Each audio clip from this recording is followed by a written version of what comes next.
It's mid-states football action on a gorgeous Saturday night. Andrews High School in Tenley Park as the 2-1 Lincoln Way Patriots get set to take on the 3-0 undefeated Raiders from the Quad Cities. Alongside my partner Tyson Roth, Julio Rauseo. Tyson, it's the first home game of the year for the Patriots. They've been on the road twice. They've had a game that was supposed to be at home, but it was a 2-0 forfeit. But it's been a while since we've played football. It was a tough battle a few weeks back on the south side, taking on the Ducks. Turnovers seemed to be the key to the game 2 weeks ago. Yeah, it's been a wandering road for the Patriots early on. First game in Detroit pre-league, then visited the Ducks, right? So it's been tough, but this team is ready to settle into ostensibly what is the core of the schedule. No more breaks until potentially, hopefully, getting to the MSFL championship game. And you said it perfectly. It's a game about turnovers, right? Patriots have been putting the ball on the turf and throwing in the opponent's hands. They've been making plays. We've made our fair share of plays too, but especially in the last game against the Ducks, just too many turnovers, too many mistakes cost the Patriots the ball game. The Patriots are 2-1 on the season. They defeated Racine a couple weeks back to start the year on the road. 32-20 was the final score, 12-point victory. They defeated the Thunder in that forfeit 2-0, and then lost 2 weeks back to the Ducks 24-15. What was the mood of the team like? First loss in well over a season. Overall, how did the team feel going into a 2 weeks of practice? Obviously disheartened a bit because they haven't tasted defeat in the MSFL, especially in the regular season, for a long time. Practices were solid the last 2 weeks, and we've got a quality opponent coming in here tonight. So we'll see how they respond. I mean, the same thing that we talked about in the last game applies tonight. Can Tony Powell protect the ball, both from an interception and a turnover standpoint? And can we make enough plays both on offense and defense to win the ball game? Should be a great night of football. A little bit of a breeze here at Andrews High School tonight, home of the Thunderbolts. We'll see if it has any real effect to the aerial assault of both teams. And it's a good opponent in the Quad City Raiders. Quad Cities, they're 3-0 on the season. They've had 2 games this season scoring over 60 points on the year. They defeated Oak Park 68-0. We'll have the national anthem coming up in just a few as well. Again, Oak Park, they defeated them on June 10th, 68-0. Twin Cities, a 20-12 victory on June 17th. And then a few weeks back on the 24th, 74-0 over the Chicago Mustangs. What have you scouted in this Quad Cities team? Their quarterback is outstanding. That's the main weapon you got to contain. He can both run and pass the ball with effectiveness, and you're going to have to contain him to win this game. Nick Brown, the quarterback, will step aside as let's enjoy some pregame entertainment.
Till then, oh, then and spangled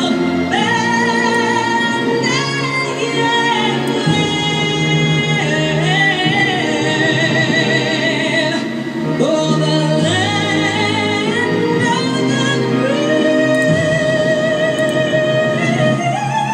and the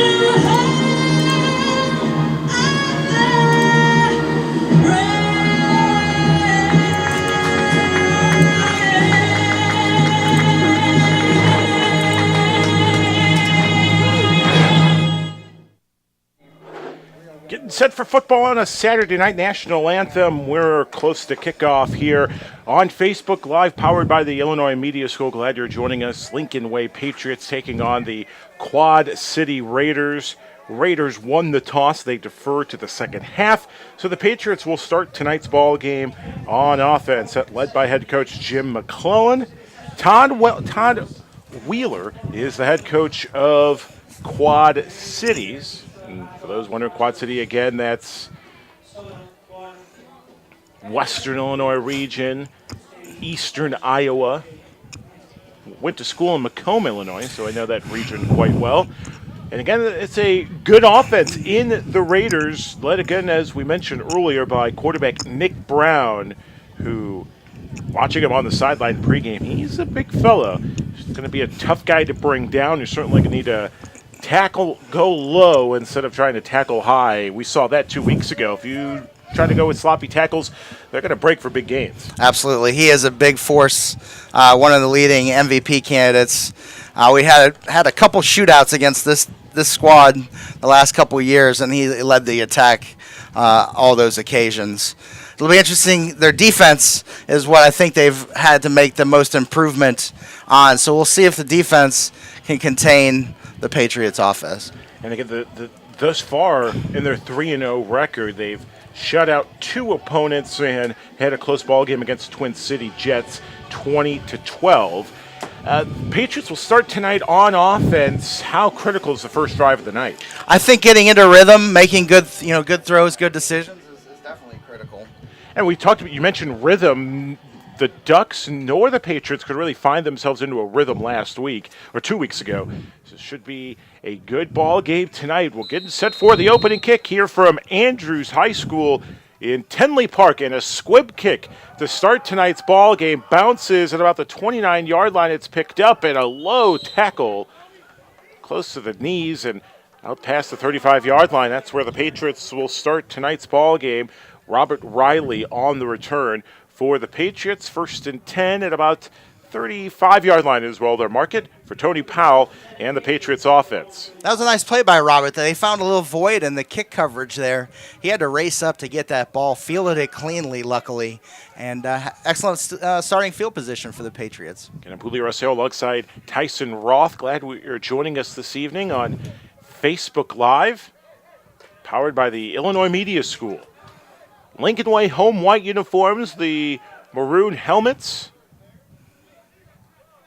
Quad City Road black uniforms with silver lettering and silver on the sides. Good-looking uniforms tonight by both squads. Out of the shotgun, both teams will spread it out tonight. And the first play from scrimmage is a receiver screen. And, boy, if they would have broken that tackle, that could have gone for a big gain. And Chris Muhammad knows it, who made the reception. Yeah, he just needed to skip over that last tackle, and that was a touchdown.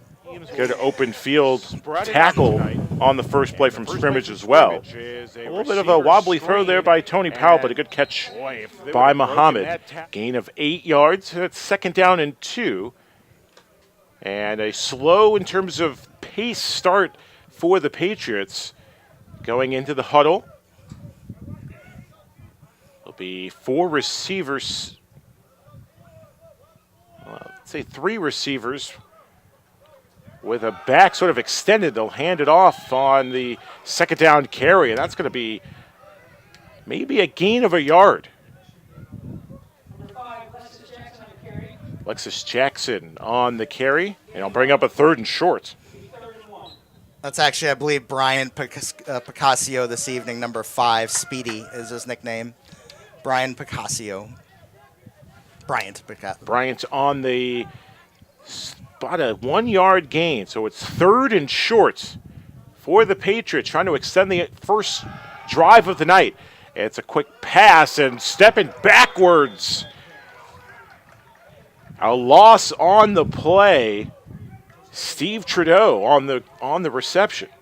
Poor awareness there of what needed to happen. He needed to lower his head there.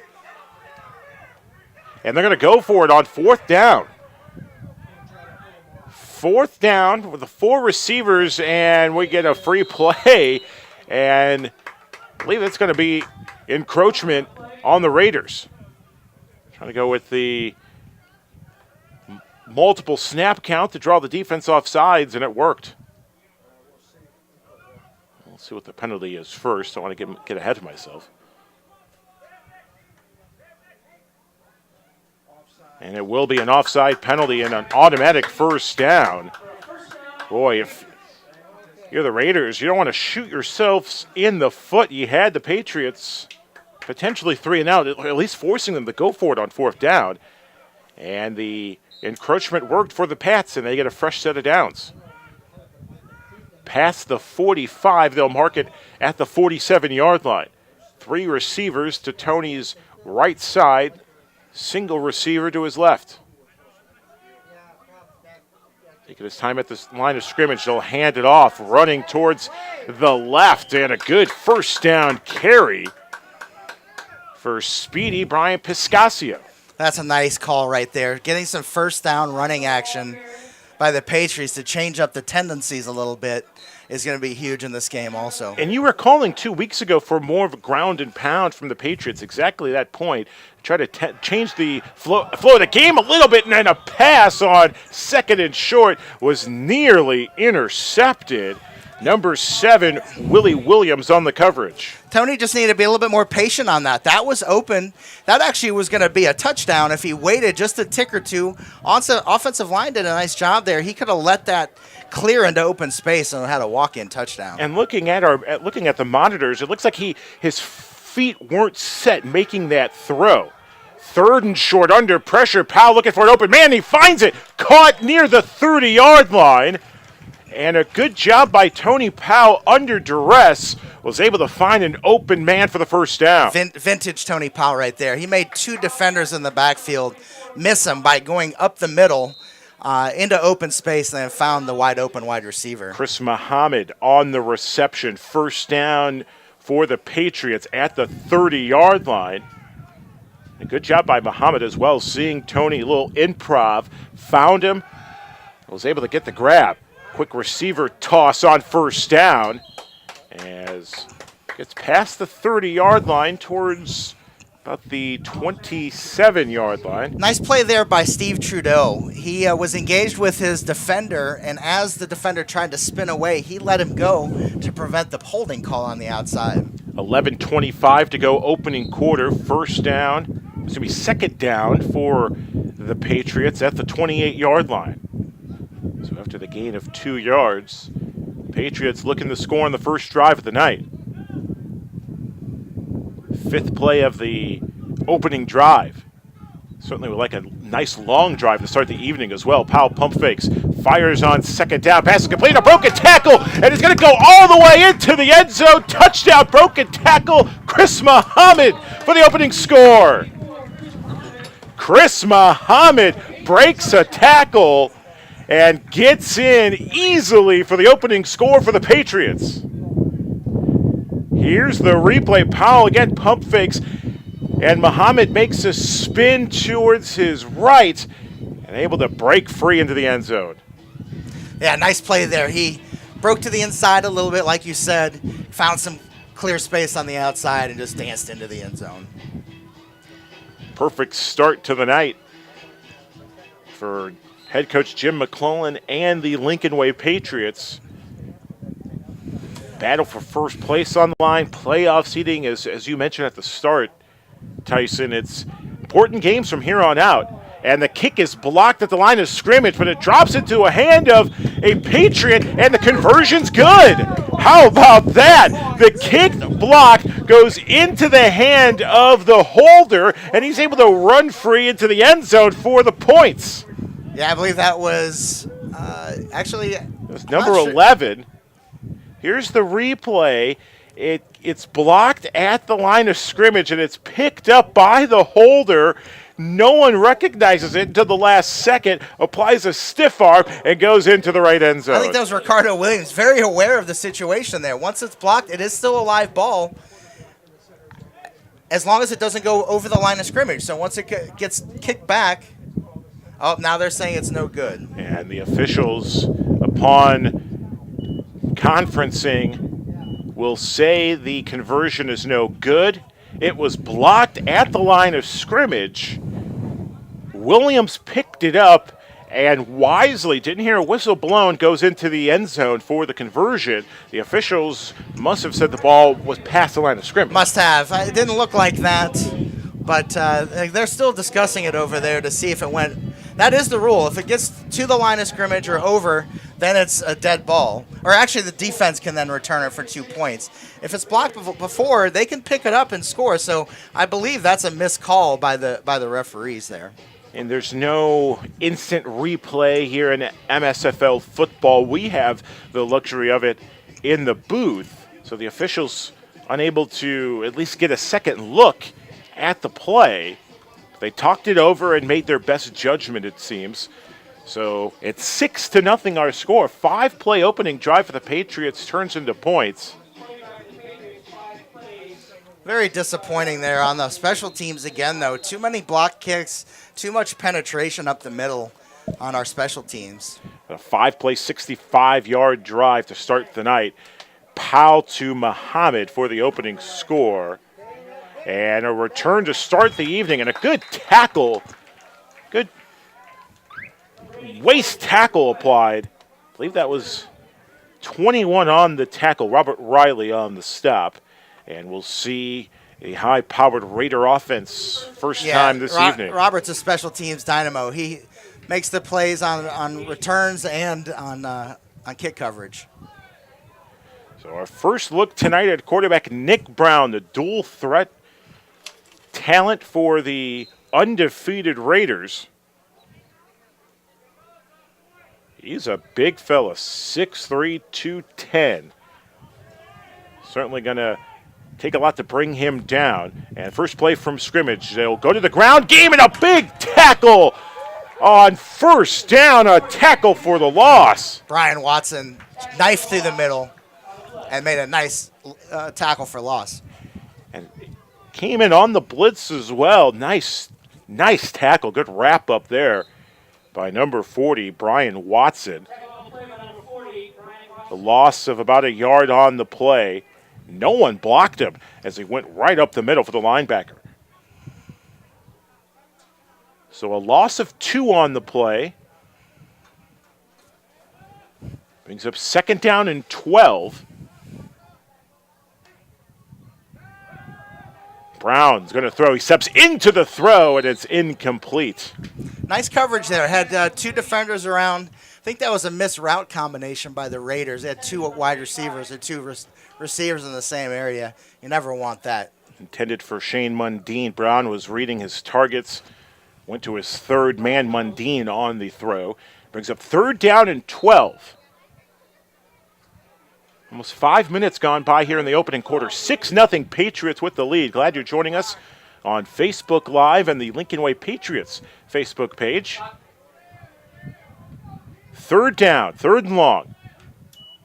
Brown, a little high snap. Option, he's going to throw it a soft toss. Finds an open man, but overthrows his intended target. Incomplete. Pass intended for number 5, Christopher Scott. And he sort of airmailed that. Boy, that was a nice play that they called there. They had a route in the flat and then a route deep. Both Patriot defenders stepped up to the route more in the flat and allowed the defender to run free. Luckily, he overthrew the pass. That was a sure touchdown if it was anywhere near the receiver. Sort of rolled out to his left to make that throw. Sort of a high arching throw as well from the quarterback Brown. 3 and out go the Raiders on their opening drive tonight.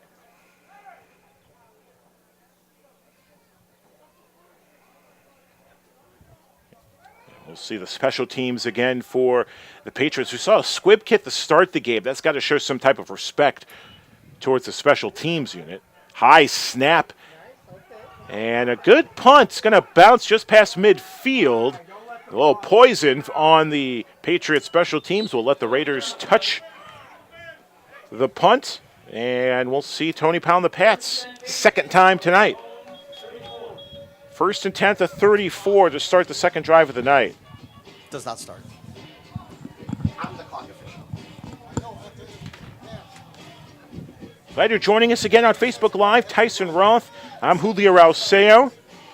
Pete Ferreri is our technical director tonight in the booth next to us. Great camera crew as well. Glad you're joining us, and if you know anyone with a passion in sports broadcasting in the media world, check out the Illinois Media School, the Chicago and Lombard campus. Go to beonair.com for more information. 9:50 to go in the first quarter. And we'll see the Patriots for the second time tonight. It was a 5-play, 65-yard drive. Tony Powell to Chris Muhammad. Extra point was blocked. Initially, it was a 2-point conversion as it went to the holder, Robert Riley, who scampered to the end zone. The officials had a conference, overturned the call, so it's 6-0. They'll start again at the 24-yard line. 1st and 10, Pats. 4 receivers, 2 to each side for Tony Powell. They'll have a man in motion. Fakes the sweep and will hand it off to the running back on first down. And they'll get a couple yards on the play to the 26.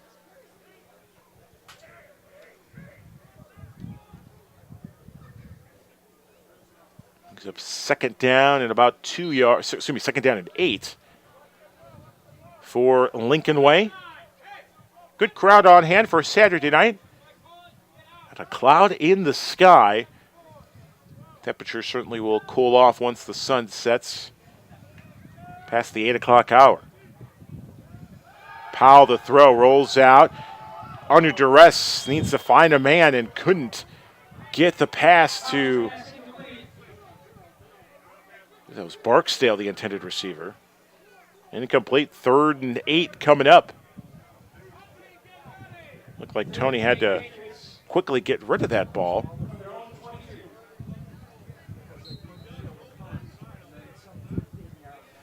So it's 3rd down, 3rd and 8. It's going to be an empty backfield for Tony Powell. There'll be 5 receivers. Trips to his right. No down linemen either for the Raiders defense, all standing up. Powell will change the play at the line of scrimmage. Defensive ends coming in. Powell, blitz coming. Needs to find someone, and he is brought down. Big number 90 for the Raiders, smothering Tony Powell to the ground. Dennis Rogers, 395 pounds. I don't think that's a typo on the roster sheet. Looked like he took up half the field. Oh, my goodness. And the blitz was coming. It was an all-out blitz as well. And the nose guard easily coming in. And I think smothered is the good word. He just almost like going to a line at a buffet. 3 and out go the Patriots. They'll punt the ball. Not an ideal second drive of the night. And a sideways kick bounces past the 50. And it will be Raiders football past the 45, 47-yard line. So second drive of the night starting at the 24. 3 and out go the Patriots. And we'll see the Raiders second time tonight. 6-0 our score. 8:16 to go here in the opening quarter. Not a good second drive of the night for the Pats. We're at the home of the T-Bolts here at Andrews High School here in Tinley Park, south suburbs. Yeah, they've done some nice renovations here. They repainted the track. It's an absolutely beautiful venue. Field turf facility as well. And the Raiders are going to call a timeout before snapping the second drive of the night. Must not have had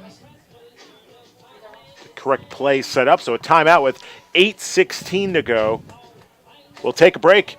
Come back after this. Patriots with a 6-0 lead here on Illinois Media School's Facebook page. Glad you're joining us. Back after this.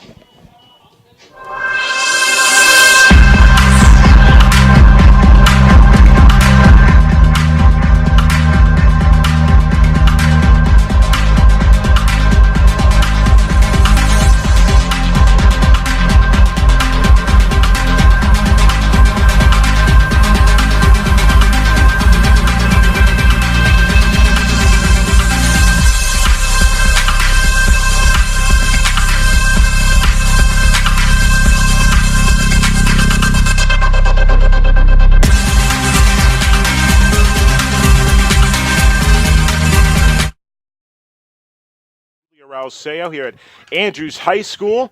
Patriots taking on the Raiders, and a quick pitch on first down, a loss on the play, but penalty marker fly. Definitely offside on the Patriots. And a little quick feed at the line of scrimmage, just took one half step too far at the line of scrimmage, and what would have been a loss of about 5 yards on the play turns into a free 5 for Quad City.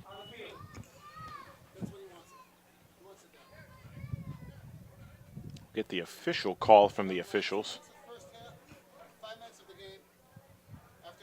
And there will be an offsides on the defense, 5-yard penalty, and they bring it to midfield. Second drive started at the 45. First and 10 for the Raiders. Excuse me, first and 5 for the Raiders at midfield. 4 receivers, 2 to each side for Brown as he changes the play at the line of scrimmage. Looking at the receivers at his right side, play action. Brown stepping in up the middle, passes low, but it's caught. Official blows the whistle, although no one touched the receiver when he initially caught the football, so the Patriots catch a break. Shea Mundine on the reception. And a first and 10 for Quad City. And they'll hand it off on first down, lowering his helmet and bursting through 2 defenders.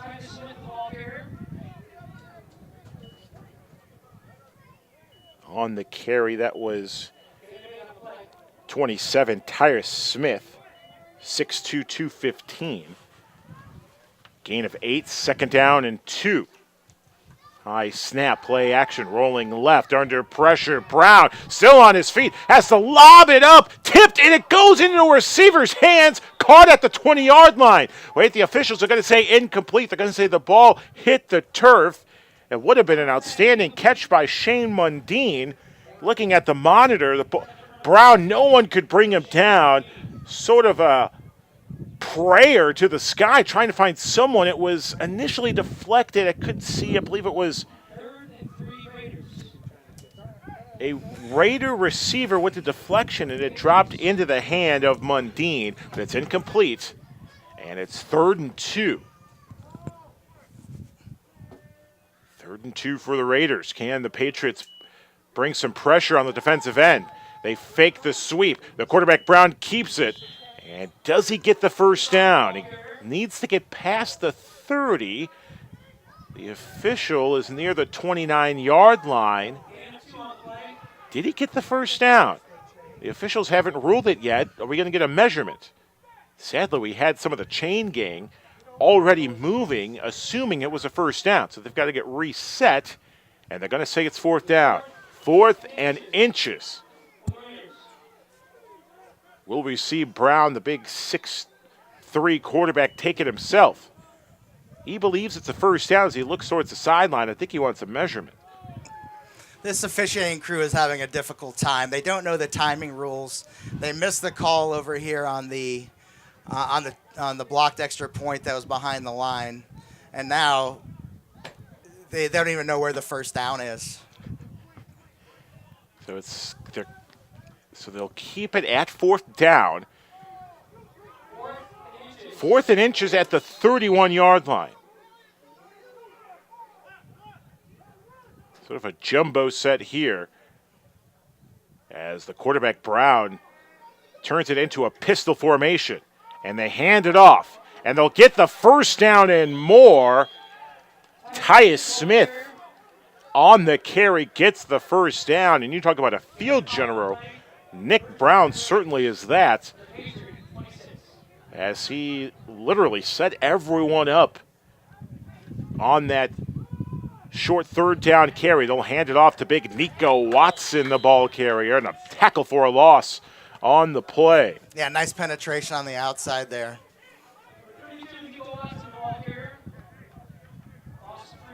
Loss of 3 yards on first down.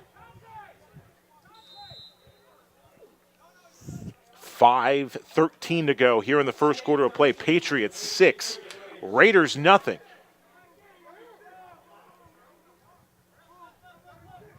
Second down coming up at the 30-yard line. We get a whistle prior to the snap. Patriots timeout there. Confusion on the substitutions. And the Patriots will call a timeout as we hit 5:01 to go in the first quarter of play. 6-0 Pats with the lead. We'll take a timeout. We're back after this. You're watching Patriots football on Facebook Live, powered by the Illinois Media School. The Illinois Media School and the Chicago Cubs Single A affiliate in South Bend, Indiana are teaming up. Promos are... Be a part of all the action with the Illinois Media School's new sports broadcasting emphasis program. You'll experience what it's really like in the broadcasting world by analyzing games. Swinging a long drive to left field. Pickens on his horse, still on his horse. He looks up. Adios! Play-by-play, producing, shooting, and editing games for the Cubs of the future, your South Bend Cubs. You'll be doing everything but handing out the peanuts. Peanuts! Get your peanuts here! The best part is you'll be covering up to 70 games this season and the opportunity to do play-by-play for the whole 9 innings. So start your career with a home run and join the Illinois Media School. For more information, go to beonair.com. That's Be On Air. Welcome back. Play action pass. It's complete for the first down. Brown with a strike. Terrible defense there. Huge void in the middle of the defense. I think 2 or 3 guys running wide open down there. Pass caught by Justin Payne. First down for the Raiders. That will go empty backfield for Brown and the Raiders, trying to put some points on the board. Looking left, now under pressure. Brown rolling right, trying to find a man, makes a move, and he just goes out of bounds. And a late penalty is thrown, and they're going to call unsportsmanlike on number 8, Lorenzo Hood. Yep, that's going to be a personal foul, unsportsmanlike. And they're going to say Hood held on to the quarterback Brown too long. Didn't throw him to the ground, anything like that. Just held him up too long. As we look at the replay, there's Brown rolling right, try to make a move, and there's Hood just holding up too long, and Brown, the quarterback, held his hand up to the officials, pleading for the call. He got it, and a 1st and goal now for the Raiders. They'll hand it off on the 1st and goal carry. They'll get a couple yards. Zach Minch, the ball carrier. Quad City native, went to Loris College. They're going to go no huddle, will the Raiders. On 2nd and goal, whistles. And will we get a timeout? Patriots will call, nope, the Patriots will call a timeout. Their second charged timeout. And we're just in the first quarter of play, 3:54 to go. It'll be 2nd and goal coming up from the 5. Boy, that unsportsman. I think they might have picked up the flag. I didn't see him mark off the penalty yardage, but maybe they did. It was a weak call, though. He didn't throw him to the ground. He was 3:54 to go, 6-0. Patriots with the lead. It was a 5-play, 65-yard drive. The first drive of the evening. Tony Powell to Chris Muhammad for the opening score. Raiders went 3 and out on their first drive of the night. Patriots went 3 and out just a little bit ago. And now the Raiders are trying to tie the game up on their second drive of the night, which started at the 45-yard line.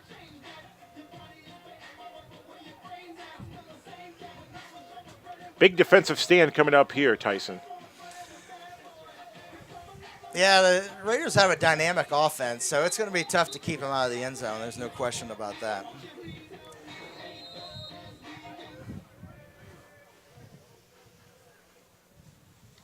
Second down and goal. Brown hands it off to Minch, who spins and gets into the end zone for the touchdown. Zach Minch going through the left guard, made a spin move right at the goal line and sneaks in for the score. We're knotted at 6. It was the pistol formation, and Minch just following his blocks. And that spin move breaking a tackle at the 4-yard line where he broke the tackle. And he squeaks in to tie the game at 6. Extra point from giving the Raiders a 1-point lead. Good snap, high kick, it's up and up down the middle, it's good. 7-6, Raiders with the lead. So it was the ground and pound for Quad City that took them into the end zone. A costly penalty as well. It's a 1-point game. Yeah, had a chance to make a play in the backfield there. You just spun out of the tackle and basically walked into the end zone from there.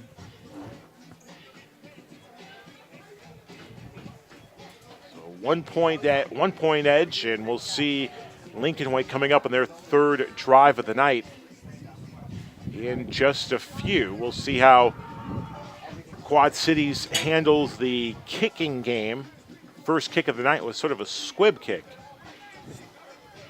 Good punt earlier after their 3 and out. But this is a lethal special teams for Lincoln Way, capable of returning it to the house as we saw a couple of weeks back in Racine.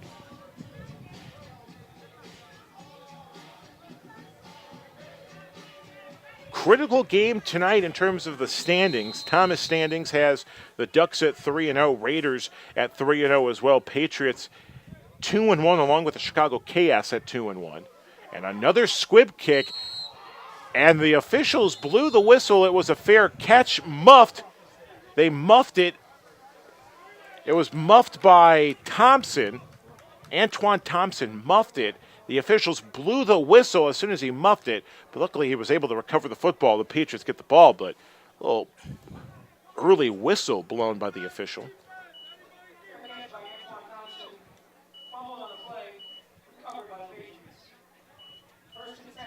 First and 10 at their own 45 is where the Patriots will start their third drive of the night. I'd have to agree with you, Tyson. A little rough early start for the officiating crew. Yeah, they're having a struggle out there with rules and first downs and spots. Early happy hour for them, potentially. I think it's the shorts. Long shorts tonight from the crew. First down, Patriots. They'll hand it off from the 45. Couple of broken tackles and one that could have taken it to the house. A good low ankle tackle, and speedy Brian Pescasio was one missed tackle away from scoring for the Pats. I like the commitment to the running game early, especially on first down. We've been such a pass-heavy team on first down. Just past the 40-yard line, 38-yard line, back to the ground game. Speedy Pescasio gets through the 35-yard line. He is thrown towards the 34, and the officials will mark it at the 33-yard line, a gain of 6. Bring up second down and 4 for the Patriots. Under 3 minutes to play in the opening quarter. 7-6, Raiders with the 1-point edge. Play action. Powell pump fakes, lobs it up, has a man tipped incomplete. That could have been a score. And he threw it a little high. The receiver patted his chest after the incomplete pass, saying, "That's my fault." Intended for Ricardo Williams. You'd like to see Tony zip that one in there a little bit more. Kind of floated as it went down the field. It'll bring up a critical third down. 3rd and 6 for the Pats. Trips to Tony's right side. Pressure coming defensively. Tony will change the play at the line of scrimmage. So it's the 4 receivers set, 3 to his right, and they'll switch the running back from Tony's right hip to his left. Powell will throw, has time, goes towards the middle, passes caught, first down, a little bit more, broken tackle to 20. Ricardo Williams with a big first down catch, and he's brought down at the 18-yard line. Nice throw there by Tony. He really stepped into that one. You'll see it on the replay here. Should have a really nice angle as he steps into that throw and throws a bullet. See how he really got his legs into that throw? Boy, you know when Tony's doing that, he's going to have a good night throwing the ball. And a good job recognizing pressure coming from the defense. Tony maybe changed a route or two at the line of scrimmage and was able to find the open man, Williams, for the first down, and he'll toss it towards the running back right side, going towards the Raiders sideline, and a good about 6-yard completion. Well, the offense is infinitely sharper this game than they've been so far early in this 2017 campaign. Bryant Piscasio on the reception. Minute 40 to go, opening quarter. Patriots trail by a point, trying to score. They're in the red zone. 5th play of the drive. Tony will change the play at the line. 4 receivers, trips to his left. 1 receiver stepped out of the line of scrimmage, 1 stepping in. And they'll hand it off on 2nd down. And a low tackle going towards the knees and a first down carry for the Patriots. Timeout by the Raiders, it looks like. And Quad Cities will call their first timeout of the night. We'll take a break. We'll come back. A critical drive for the Patriots as they trail by a point. Back after this.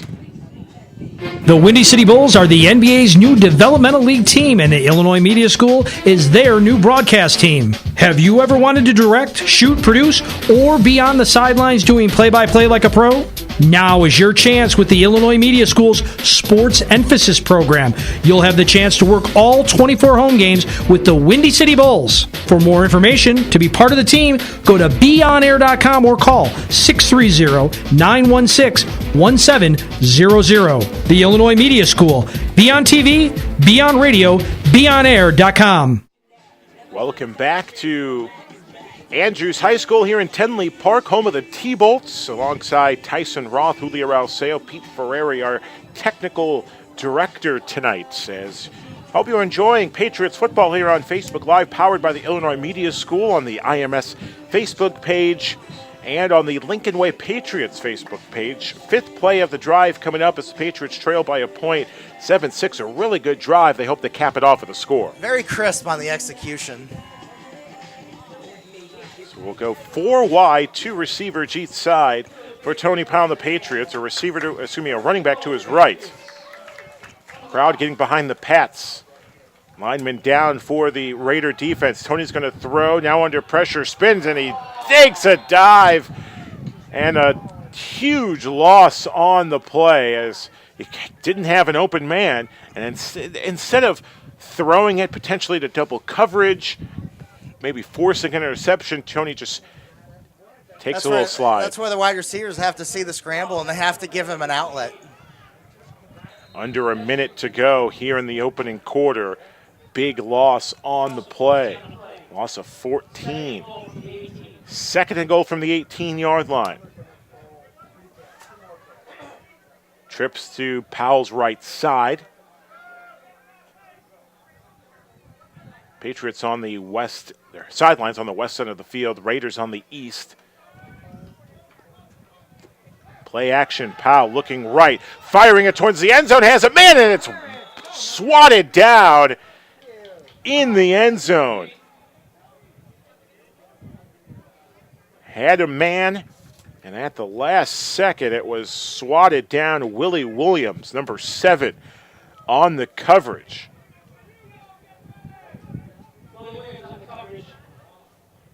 Now 3rd and long. 3rd and goal. Clock stops with 18 seconds. He got an injury. And we've got a down man. Patriot wideout going around the field goal post, the north end zone.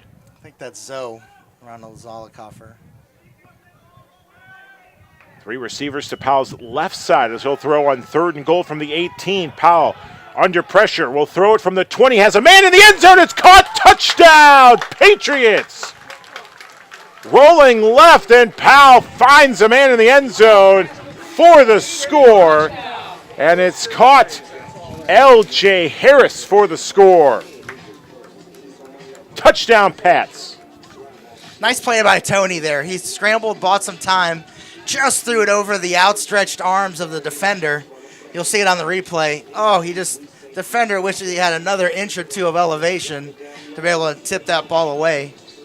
But a nice catch in the end zone for a Patriots touchdown. And a good job by the Patriots to bounce back after that tough loss of 14 yards on the play. 3rd and 18, and Powell finding Harris for the score. And now for the extra point. The kick is blocked again, but again it goes into the holder Williams' hands, and the officials will blow the ball dead, or blow the play dead.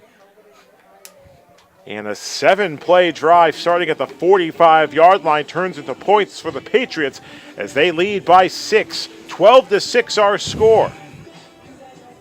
Well, something's wrong with this Patriots line on the extra points because there's penetration galore, and it's actually easy blocks for the Raiders.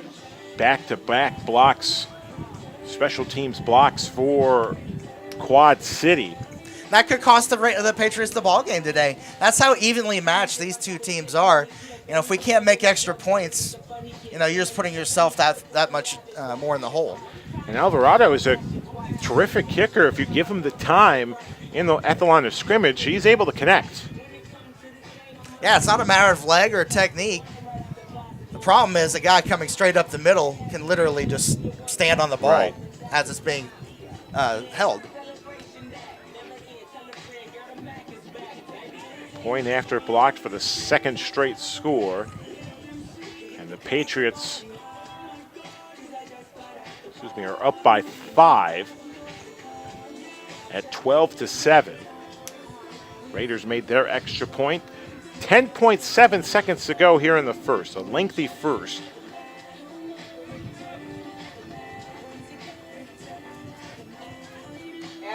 We'll await the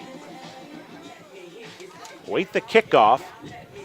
Again, we'll get the sun setting a little over 20 minutes from now, so the temperatures will certainly drop. It'll be a lot cooler here at Andrews High. Boy, it's a perfect night for football here. Nice low humidity, light breeze. Alvarado with a line drive kick, a little bit of arc on it, and return at the 4-yard line. Breaking a tackle. 2 penalty markers are thrown and going towards the east sideline, out of bounds. Good return. Yeah, I think that's going to come back for penalty. I think they held in the middle of the field, so that'll send it back 10 yards from the spot of the foul. Jarrett Reichert on the return for the Raiders. Anticipate a penalty. Probably a block in the back. It was returned. Yep, block in the back penalty is the call.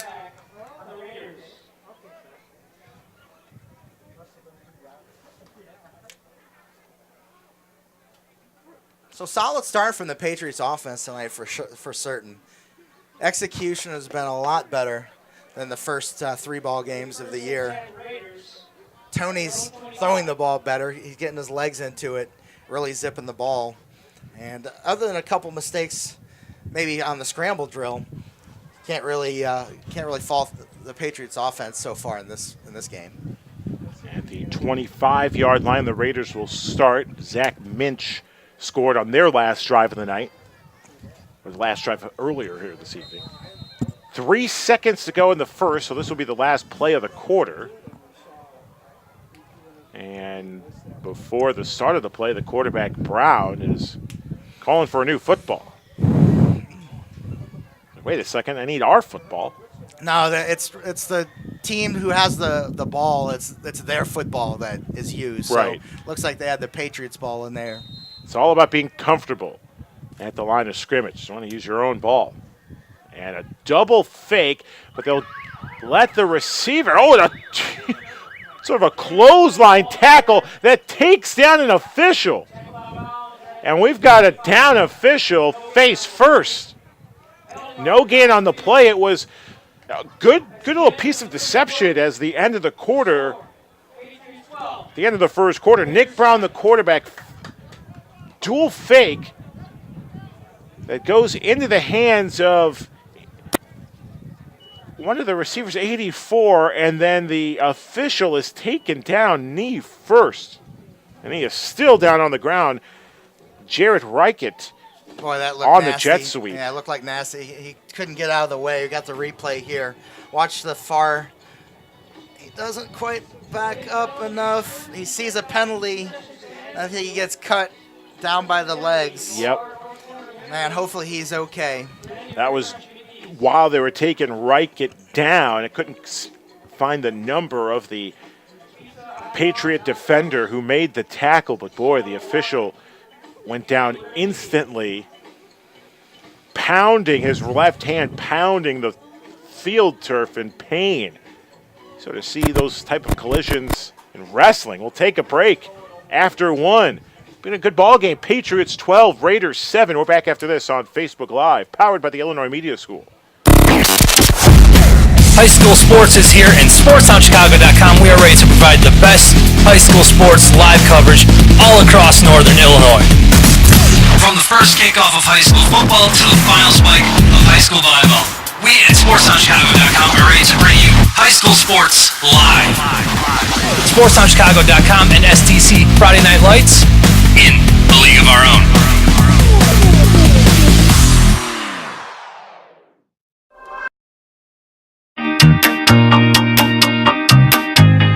So I originally got started out of the Illinois Media School, formerly the Illinois Center for Broadcasting, through a radio ad that I saw on the Score. At the time, I wanted to be on the radio because that sounded super cool. But while I was at school there, I got to learn lots of other skills, and that got me interested in directing, which is what I do now here at WIFR. I am in charge of the newscasts and prepare them and execute them during the live news shows. While I was at Illinois Media School, I was able to get the basis of skills that allowed me to get this job, and I learned how to operate cameras and work on the equipment, and that helped me greatly in getting this job. As far as school students, you know, you got a chance to meet with lots of different types of people and you know, collaborate with them and work on projects together, and I feel like that gives you a great chance to learn how to work in the industry, because you're always going to be working with people, and it just helps you get a feel for what it's actually like out there. My name is Ben Force. I am the Senior Director at WIFR in Rockville, Illinois, and I am IMS.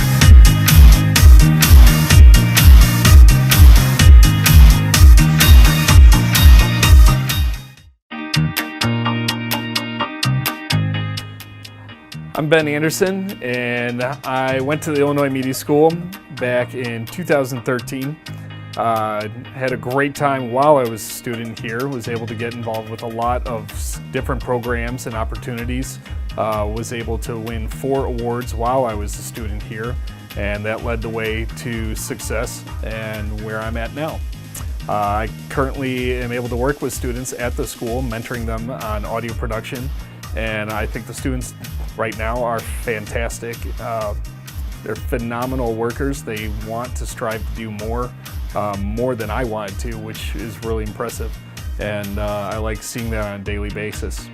I would describe the students as go-getters, and they're hungry for broadcasting, and that's the best way I can describe them. So I like seeing them every day. I like working with them every day. My name is Ben Anderson. I am promotions assistant for Cumulus Media out of Chicago, and I am production director for the Illinois Media School, and I am IMS.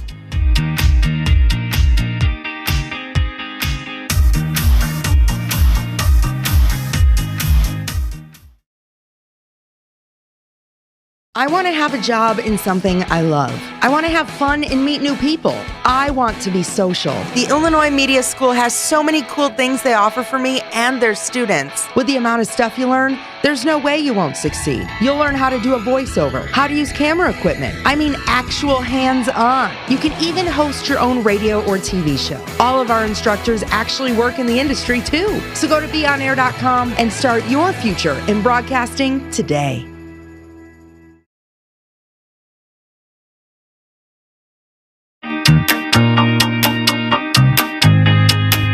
What originally brought me to the Illinois Media School was my love for sports radio. In high school, I became a huge 670 The Score fan and wanted to be part of sports radio. So after trying a couple other things and I'm not really being what I wanted to do, I found my passion for media and especially sports radio at the Illinois Media School. What I enjoy is finding like-minded people like myself that have a passion for the media industry and are willing to do whatever it takes to reach their goals and be what they want to be in this industry. And that's what I like about the students you continue to see at the Illinois Media School. A lot of talent, a lot of drive, and that pushes you to be better as well as making everybody's work better on top of that. My name's Rick Camp. I'm a producer at 670 The Score. I'm an instructor at the Illinois Media School, and I am IMS.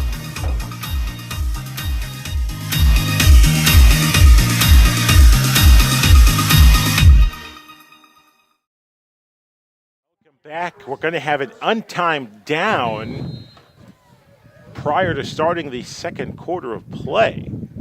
Official was injured. We hope he's okay. Was helped off the field, and they'll hand it off on the first down and long play. And gain of 4 yards on the carry. To end the first, that will officially end the first quarter of play. Again, an official was injured. Looked like his right knee sort of buckled as he was taken down on the sideline following a jet sweep towards the east sideline. And just a moment ago, the ball carrier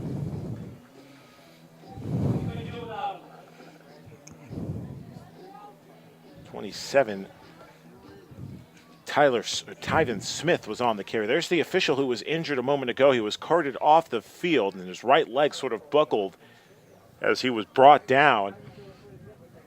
He threw the flag, wasn't paying attention to the guys coming towards the sideline, and we hope he's okay. Being an official, tough job as well. So the untimed down, which is a couple-yard play, it'll be second down. When we start the second quarter of play, it'll be second down at the 18-yard line. Patriots up 12-7.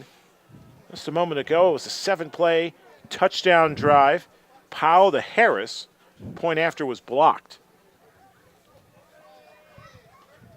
So the Raiders start at the 18 to start the second quarter. Brown under pressure looking to throw as he rolled towards his right. Found a man towards the sideline. Is it complete? The officials say a completed pass. Overextending his, if we look at the replay, you could argue his feet were out of bounds, but the officials are going to say the catch was inbounds. There's Brown, the quarterback, rolling right. A great throw towards the sideline, and as we slow down the camera. He might have got a knee down there. That was a heck of an effort there. What a catch. Knee down, and then he slid, going feet first out of bounds. What a play. Great catch as well. Good throw by Brown, the quarterback. Finding Jones, the receiver. They'll hand it off on first down. Stiff arm with the left hand. Take it down a man. And going out of bounds. Good carry by Tyvis Smith. Gain of 4. Second down and 6 coming up for the Raiders. Great matchup tonight between two, as Tyson Roth mentioned, two evenly matched opponents in the 2-1 Patriots and the 3-0 Quad City Raiders. Each drive will be critical tonight for these two teams. They break from the huddle. They'll go 4 receivers, 2 to each side for Nick Brown, the quarterback. Uses his hands to get the center quarterback exchange. Penalty marker thrown. That should be a holding call there. Pass complete to number 5, Christopher Scott. Tyson believes it's a holding. We'll wait the official call. Look like it from our vantage point here in the press box. Get a second look. And yes, that's going to be a holding penalty. Looked like the right guard with the holding penalty. It's going to be a 10-yard Holding or penalty. illegal use of hands. That's what the official. So they'll go from the 40. A 41, so 10-yard penalty. So back, should be back to the 49. And the official's going to go all the way to the 44-yard line. So a 15-yard penalty. With illegal hands to the face. Yeah, they're calling that a personal foul, 15-yard penalty. So a costly penalty for the Raiders, driving them back all the way to the 44-yard line. Third down and a long way to go, and a country mile. Thought it was second down, but maybe I'm.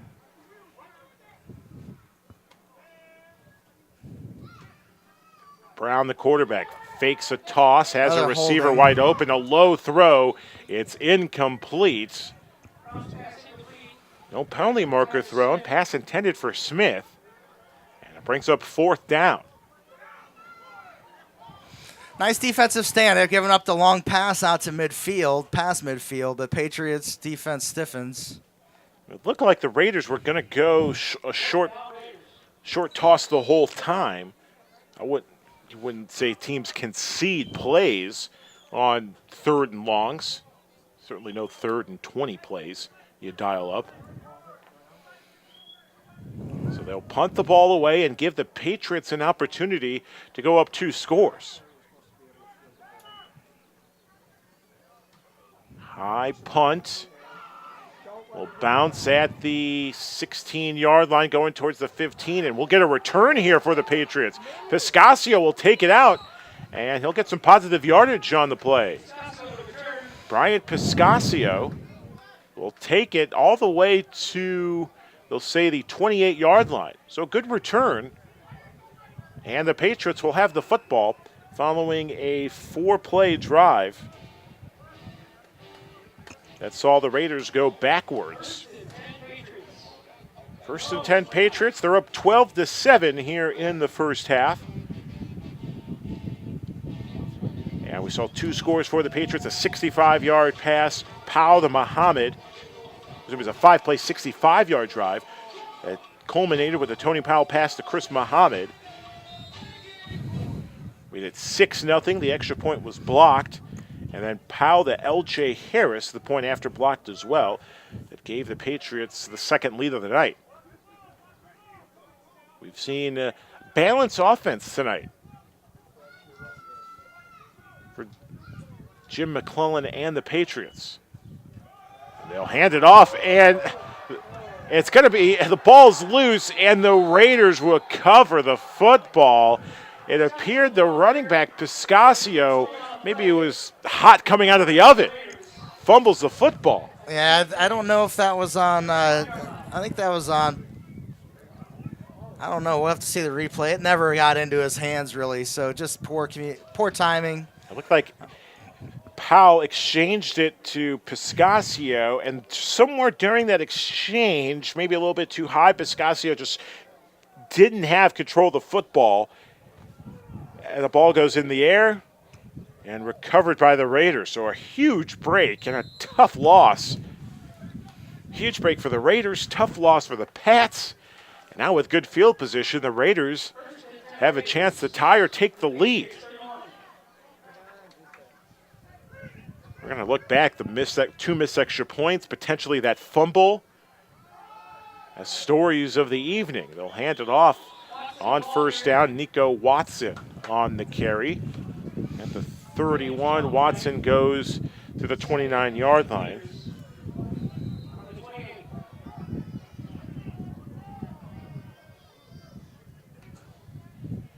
Second down, they'll go with the quarterback option, and Brown, the quarterback, will keep it. And gets past the 25. They'll mark him down at the 24-yard line. Boy, I like that old school play there. Don't see much of that in football anymore, definitely not at the professional level, but I also don't see it much at the college level unless you're watching like Air Force or one of the service academies, but a little speed option. Nice discipline by the Patriots defense. They took the pitch man, forced the quarterback into the middle where the pursuit eventually got to him. And you mentioned with that sort of triple option that the Air Force Academy runs, that's typically from under center. We're seeing this sort of like an abbreviated pistol formation. We get a penalty marker thrown on the option play. Brown, the quarterback's calling for a late hit as well. Loss of 2 yards on the play. We'll await the penalty. Looks like the initial indication was holding against the Raiders. So let's see what the Patriots do here. I think you got to decline the penalty and force them into fourth down. But they're in no man's land here, so they'll probably go for it. So I think if I was head coach, I'd take the penalty, try to push them even farther back to make the third down longer. So if there's potentially a fourth down play, it's a longer conversion. Minch, the ball carrier. You talk about that sort of quarterback read option. He'll look always first to the running back and will decide whatever angle the defender takes, either he'll take the pitch or keep it himself. Brown looking to throw on first down, on the third down. He has a man complete first down. Past the 15 to the 14-yard line. Poor secondary play there, wide open in the flat. What a catch, Justin Payne. It was a good snap, and Brown looking towards his left with a great strike. Wide open between two defenders. Sort of right in the middle did Payne, or right in the middle was Payne on the reception. 11:10 to go. First half. Brown breaks a couple tackles, able to throw it towards the right corner sideline, incomplete. Again, he's a tough man to bring down, the quarterback Nick Brown. If you're going to try to bring him down, you either might want to hold him at the knees and wait for another defender to come in and at least bring two guys converging on him. One thing with the Patriots, it's a new coaching staff, or new members of the coaching staff, including defensive coordinator Van Stone. So he's starting, just getting used to the personnel.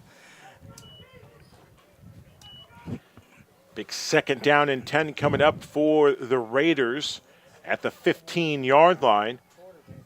Two receivers each side for Brown, the quarterback. One running back towards his right hip. Play action, rolling right, lobbing up towards the end zone. It's incomplete.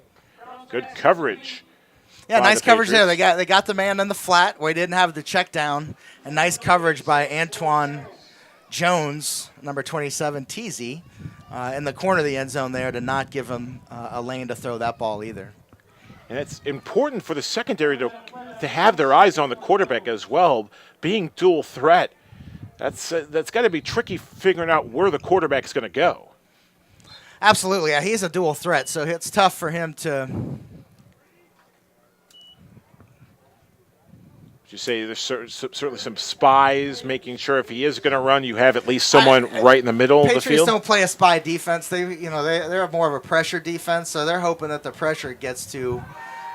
Penalty marker thrown. Brown looking to throw. He's under pressure. Went left to right, east to west. Hurdles over a man and is pushed out of bounds. My goodness, Brown showing a little little lightness on his feet. Boy, I can't wait to see this replay. This is one athletic quarterback to jump over this. Takes down a man. Defender. He rolls to his right, hurdles at the 16-yard line, lands at the 12. Raiders are called for the penalty. That's an amazing 4 yards hurdle for Brown, the quarterback. Illegal hands to the face. Against the Raiders, so that play is coming back. Terrific athleticism. Got a Patriot down. Looks like... Here's another look at the last play. The quarterback, Brown, starts at the 15, excuse me. That is just terrific. How many yards have you, what's your best hurdle? Oh, when I was 8. A long time ago. Was never able to do that in track and field. I was more of a shot putter. They just gave me the big rock to throw. Never trusted my hurdle ability. Another big penalty by the Raiders offensive line. Their illegal hands to the face, 15-yard penalty. We saw that in a subsequent drive, their last drive from scrimmage, with an illegal hands to the face down penalty. there. I think Chris Muhammad, if I'm not mistaken, number 24, looked like he twisted an ankle or something with his lower leg. I think he was hurt on the last play, the Brown quarterback keeper. Again, Brown really going from side to side. He was at the west sideline and shifting all the way east. And he'll lob it on and a touchdown, splitting defenders, throwing up a prayer. The quarterback, Nick Brown, finds a man open on 3rd and long. And the Raiders catch a break. Touchdown. No, I think they're down with the 1. They're down with the 2, actually. They're marking it. So no touchdown yet. But gain of 28 yards and left wide open. What a catch. Between 2 defenders, dropping down was Christopher Scott with a near touchdown reception. And as Tyson mentioned, he is down right at the goal line. They'll give it to the big running back, Nico Watson, and he is met at the line of scrimmage. And they'll say he is brought down at the line of scrimmage. No gain. Bring up 2nd down and short. Here's another look at that big reception a moment ago. Scott with the catch, falling backwards. And just a tough break on the Patriots secondary on 3rd and long, mind you. That's got to hurt. Very disappointing. That's a backbreaker right there early in the game. He got him pushed back way at the 30 in a near goal to go situation. Brown hands it off once again, breaking a tackle, bulldozing through a defender, Smith, Tyus Smith. But nice pursuit defense there. I think Arlander Wade at the end of the play, Frank Redding, Zoe Hood. Again, too many heads down on the tackles. You never want to drop your head trying to make a tackle. You got to keep the head up and drive through the offensive player. Head down equals defender down. And that was a great job by Frank Redding, too. When the contact was made between Smith and another Patriot defender, Redding was right there still applying the pressure and bringing Smith down to the ground. Great job by Redding.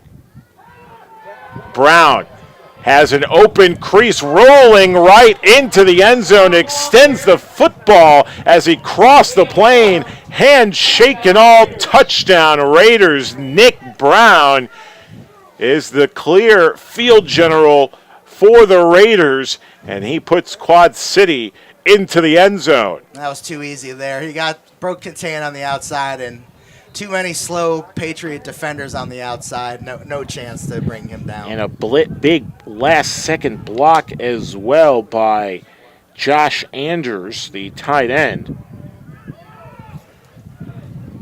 Was able to give. The extra point is up and good. And a 2-point game for the Quad City Raiders.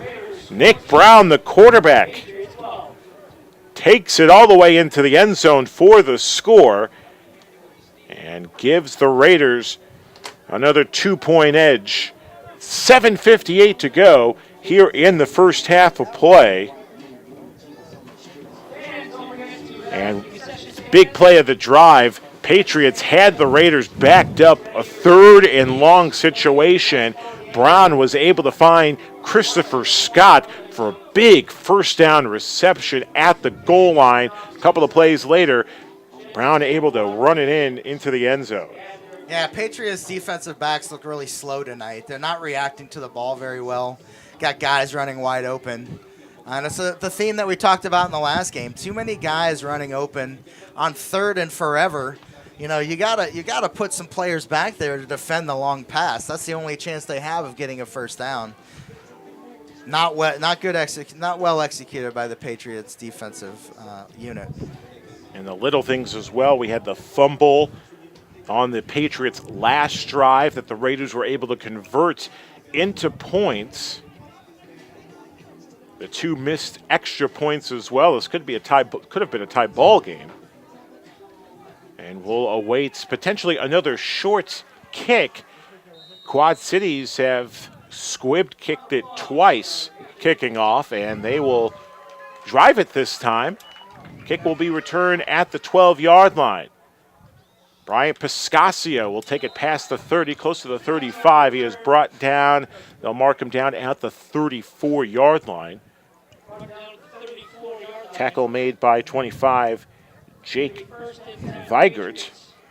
And the Patriots will have it at their own 34-yard line. Another look at the last touchdown for the Raiders. Brown, the quarterback. No one touched him going into the end zone. And we'll see what the Patriots can do on this drive. A turnover hurts when they're converted for points. Yeah, turnover led directly to that 7 points right there. Fumble on the handoff. Set him up in good field position. Sun almost set here in Tinley Park. 2 receivers each side for Powell. They'll hand it off to Bryant Piscasio on first down. And he'll get to the 36-yard line, a gain of 2. Bring up 2nd down and 8 for the Pats. 7:35 to go here in the half. And again, another important game for both teams. The Raiders trying to go to 4-0 on the season. Patriots looking to go to 3-1. Whistles before the play. And a timeout called by the Raiders. And that's Quad City's final timeout. Final timeout of the half with 7:22 to go. Again, the Patriots started tonight's game with the football. We'll take a break. We'll come back right after this. The Patriots trail by 2, 14-12. Back after this on Facebook Live, powered by the Illinois Media School. The reason I'm out here at the Illinois Media School is the radio business, while there are hundreds, maybe even thousands of stations, the people in the business is a small, tight-knit group. Everybody kind of knows everybody, and I love the opportunity of being able to connect with people who have a passion to get into this business. I had great instructors as I came up through the ranks, and I really enjoy the opportunity of being able to give back, connect, share the experiences I have, and actually learn from the students as well. I think it's great that we're able to learn from each other. Your Illinois Media School students, the age range can be students who have just gotten out of high school to people who are looking for a new career option or looking to add to their career placement. They want to get involved with media, whether it's radio, television, in front of the camera, behind the camera, and that's what I think is such a great opportunity out here, is the fact that you can do radio and television, but it's not your choice. They require you to do both. I wish I had the TV and camera opportunities that the students are going to get here, plus all the hands-on activity. My name is Dustin Rhodes. I'm the executive producer with the Mully and Hanley Show on 670 The Score, and I am IMS. 2nd down and 8 for the Patriots. Powell to throw. The receiver's screen is met, and it's going nowhere. A tackle for loss, leading the way out. Ashton Hardy, the first to apply a stop for the Raiders, and that screen went nowhere. Yeah, the Patriots have overused that play now for 5 years or 4+ years, and the teams can see it coming. I mean, we lead off every single game with that play, and on any kind of long distance play, that play is the go-to, and the defenses scout us. They know that that's coming, so the Patriots are going to have to fake off of that and try to throw a slant. 3rd down and long. Powell can't find an open man. Rolling out, stepping in, has a man, deflected, and it's caught and out of bounds, and a 1st down. Heads up play. Brian Piscasio goes out of bounds, and pass initially intended for Barksdale. Good job by Powell as we get a second look, stepping in with the throw. Tipped, and then Piscasio sees it and steps in. Bryant coming in from the 43-yard line, bursting in. You talk about speedy. Wow, that was fortunate, to say the least, for the Patriots. Deflective. Nice throw by Tony. Again, he is making solid decisions tonight. Right on the money. Just inexplicably dropped, but in the air. Speedy was right there to pick it up, get it out to midfield for a Patriots 1st down. 37, Johnson, slow to get up. There you see headed gingerly towards the sideline.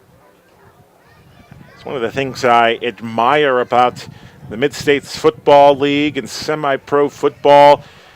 Guys love the game of football. Playing at this level, still have a passion, knowing the risk of the game. Johnson heads out slowly. Just reminded instantly just how tough of a game this is. Wow, and I don't understand it that guys play for this type of love of the game, but man, they do, and they put on a good show. But man, you wouldn't catch me out there. They hand it off, and thinking about pitching at the last second was Piscasio, but he couldn't do it, and he is brought down at the 44-yard line. Drive going forwards and then backwards instantly. Loss of 3 on the play. As you looked at the replay, Bryant had thought about pitching it to Tony Powell. Powell obviously couldn't have thrown the football. He could have, yeah, because he went back. The pitch would have gone backwards. As long as the offensive line was, behind the line of scrimmage, or within 2 yards of the line of scrimmage, so no illegal man downfield, he could have actually thrown it there. But right decision. Again, you don't need to put the ball on the ground. Eat it. Live to play another play. Clock running, 5:20 to go here in the half. Powell on 2nd and long. Rolling right, finds a man up the middle. It's caught, trying to shift for a 1st down. It's going to be close. Good catch by Kevon Love. 6'3" wide receiver with his first grab of the night. Tony is as sharp as he's looked in at least 6 or 7 games tonight. Decision making is spot on. He's finding open pockets in behind the line of scrimmage, finding open receivers. The Patriots moving the ball down the field. Patriots are going no huddle with 4:46 to go in the half. 4 receivers split to each side. Powell with a quick toss. It's low and incomplete. Low throw by Tony Powell, intended for Zolkoffer, incomplete. 14-12, Raiders with a 2-point edge. Patriots have scored 2 touchdowns. Fortunately, both extra points blocked. 2nd and 10 coming up at the 40-yard line.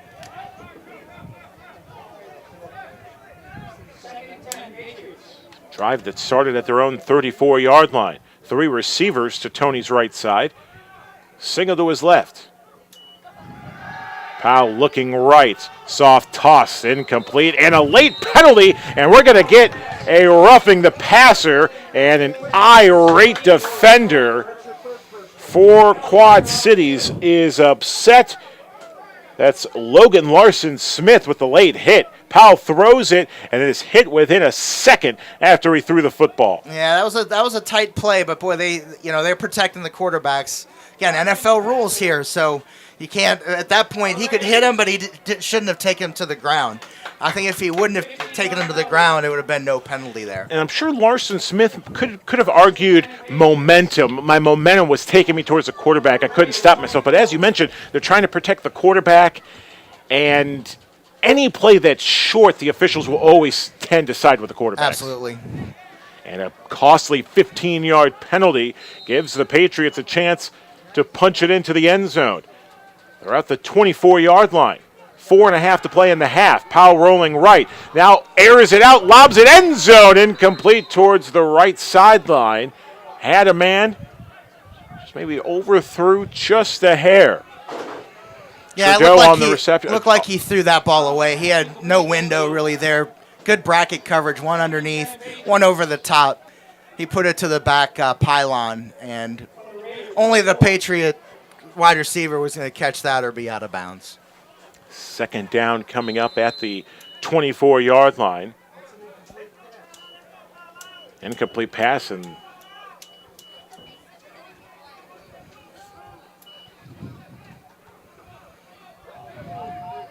we get free play here. Penalty thrown. Powell try to make something out of nothing. He extends it a little bit with a stiff arm. He's brought down. But as Tyson mentioned, that's a free play. Nice play by the center there. And an he offside. noticed that there was an offside there. He threw he snapped the ball back to Tony, even though it wasn't on the snap count. And Tony almost slithered away there to make a play. But free 5 yards, 1st and 5.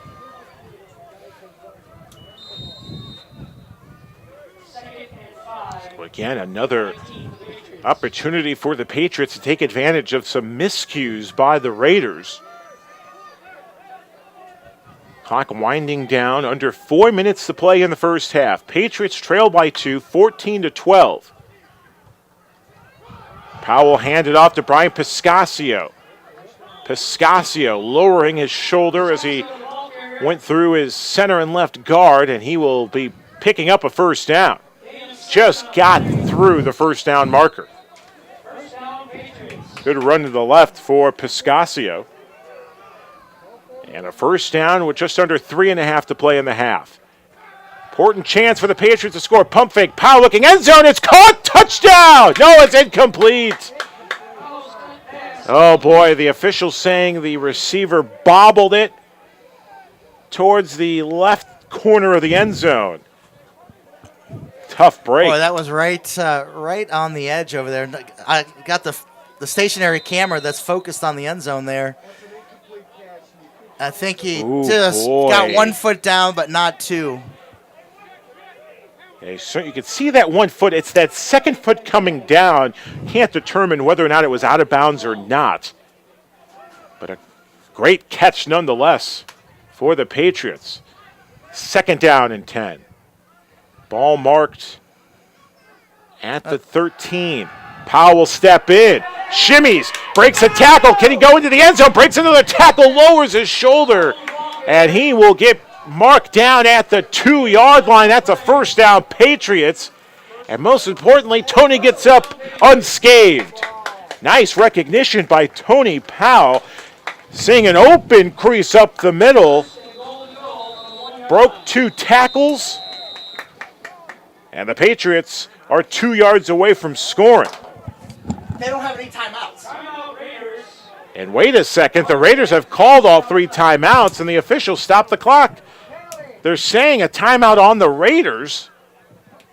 And we got the head official talking over to one of the sidelinesmen.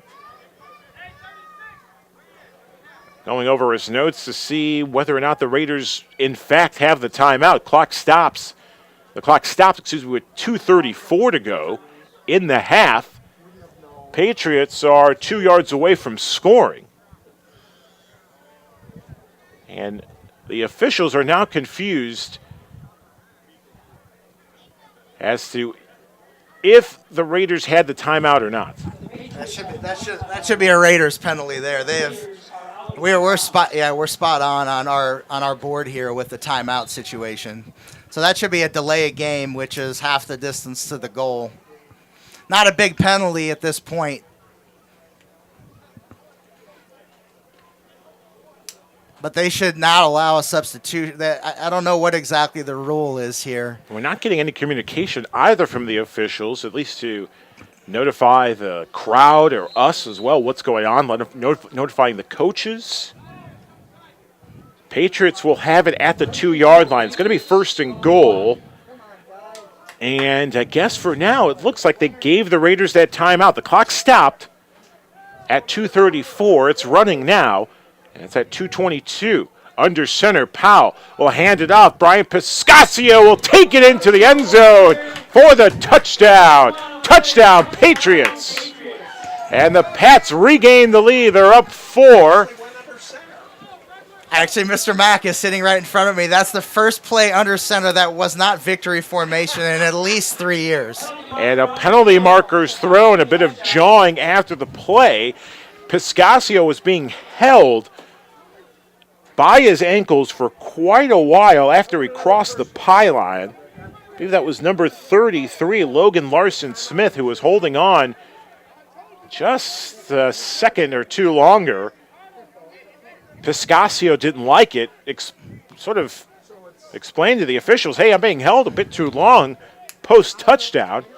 Then we get the penalty thrown, and we'll see if it's on the Raiders or not.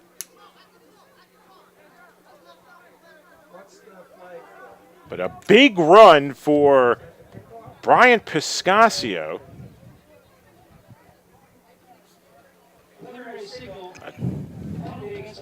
So it will be a penalty on the Raiders. Piscasio with the touchdown run brings it to a 4-point game. An extra point away from making it a 5-point affair. It's like Patriots are giving up on the extra point game, at least in the first half, and going for 2. 2 blocked extra points in the first quarter. And the Pats will try the 2-point route. Although you and I believe that they converted on the 2-point the first time this evening. Lob from Powell, and the conversion is successful. Nice throw by Tony Powell, a soft toss, and what a catch by Greg Barksdale. And the Patriots 20, the Raiders 14. It's a 6-point game. A good throw by Tony Powell. Put a little bit of juice on it, but just enough for... I think that was Anthony Hughes, actually, Anthony number Hughes, 3. Yeah, I think Anthony Hughes, number 3. So Hughes is wearing 3 tonight. Went up and snagged that ball, made a nice catch. Nice catch by Hughes. I don't have that on my sheet. Nice catch by Hughes. So the conversion successful. Well, we've got a few minutes. Let me thank Signature Transportation getting us to and from our home games, our away games, I should say, in style and safely. I want to thank Joey doing the PA for us and the gang, the broadcast crew. This is an unbelievable first-class operation that you guys have brought to the Patriots, and we really appreciate it. Big thanks to Rosa. She is upstairs atop of the press box. 3 cameras set up, and she's handling them all. So great job, Rosa. Our technical director, Pete Ferrari, to our left here at the press box. Big thanks to Tyson Roth and the Patriots as well for allowing us broadcast these games. Tyson, a lot cheerful in the first half compared to 2 weeks ago. Yeah, the execution on offense especially has been much, much better. And we're getting a good flow of the game, more of a balanced attack we've seen from the Patriots in the first half of play. Absolutely. Running on first down, going under center for the short yardage touchdown conversion. Really impressed with the offensive coaching staff, impressed with Tony and what he's done to manage the game. We have the 1 turnover, but you're going to have some of those throughout the course of the game. What you don't want is the unforced error when you're throwing it off balance and over the middle too late, things like that. Big drive as well for the Patriots, scoring. Looks like we have double unsportsmanlike, so Patriots going to go onside kick here because even... So the Patriots will kick off at the 35-yard line. And they are well up on the field, well up on the 35, the other end of the field. And as Tyson mentioned, they go on side, but sadly, the execution didn't work. It goes out of bounds, penalty thrown. Man, that was a yard from being perfect. He had it angled just right. We had a Patriot player right there to receive the ball, had it gone right past the 25-yard line, and it just comes up about a yard or yard and a half short of a perfect. It took that last bounce. You wanted it to bounce forward towards the 30-yard line. Instead, it bounced veering towards the right and going towards the sidelines. Sort of what golfers feel like when they're trying to put it into the green and they want that good, perfect roll to go into the cup. And if it takes that one bounce, it could veer left or right. It could mess things up. And that's why the best kickers in football practice, and it's all about that ball placement. Yeah, that was excellent observation on your part. He wanted to spin to the left, and it spun to the right, right out of bounds. So 2:17 left in the half. A critical drive if you're a Patriots fan, knowing that the Raiders will have the football to start the second half of play. You don't want to give up any points. Brown, the quarterback. High pass, it's caught, and going past the 40-yard line for a first down. And the running back Zach Minch on the reception. Gain of 10 and a first down, Raiders.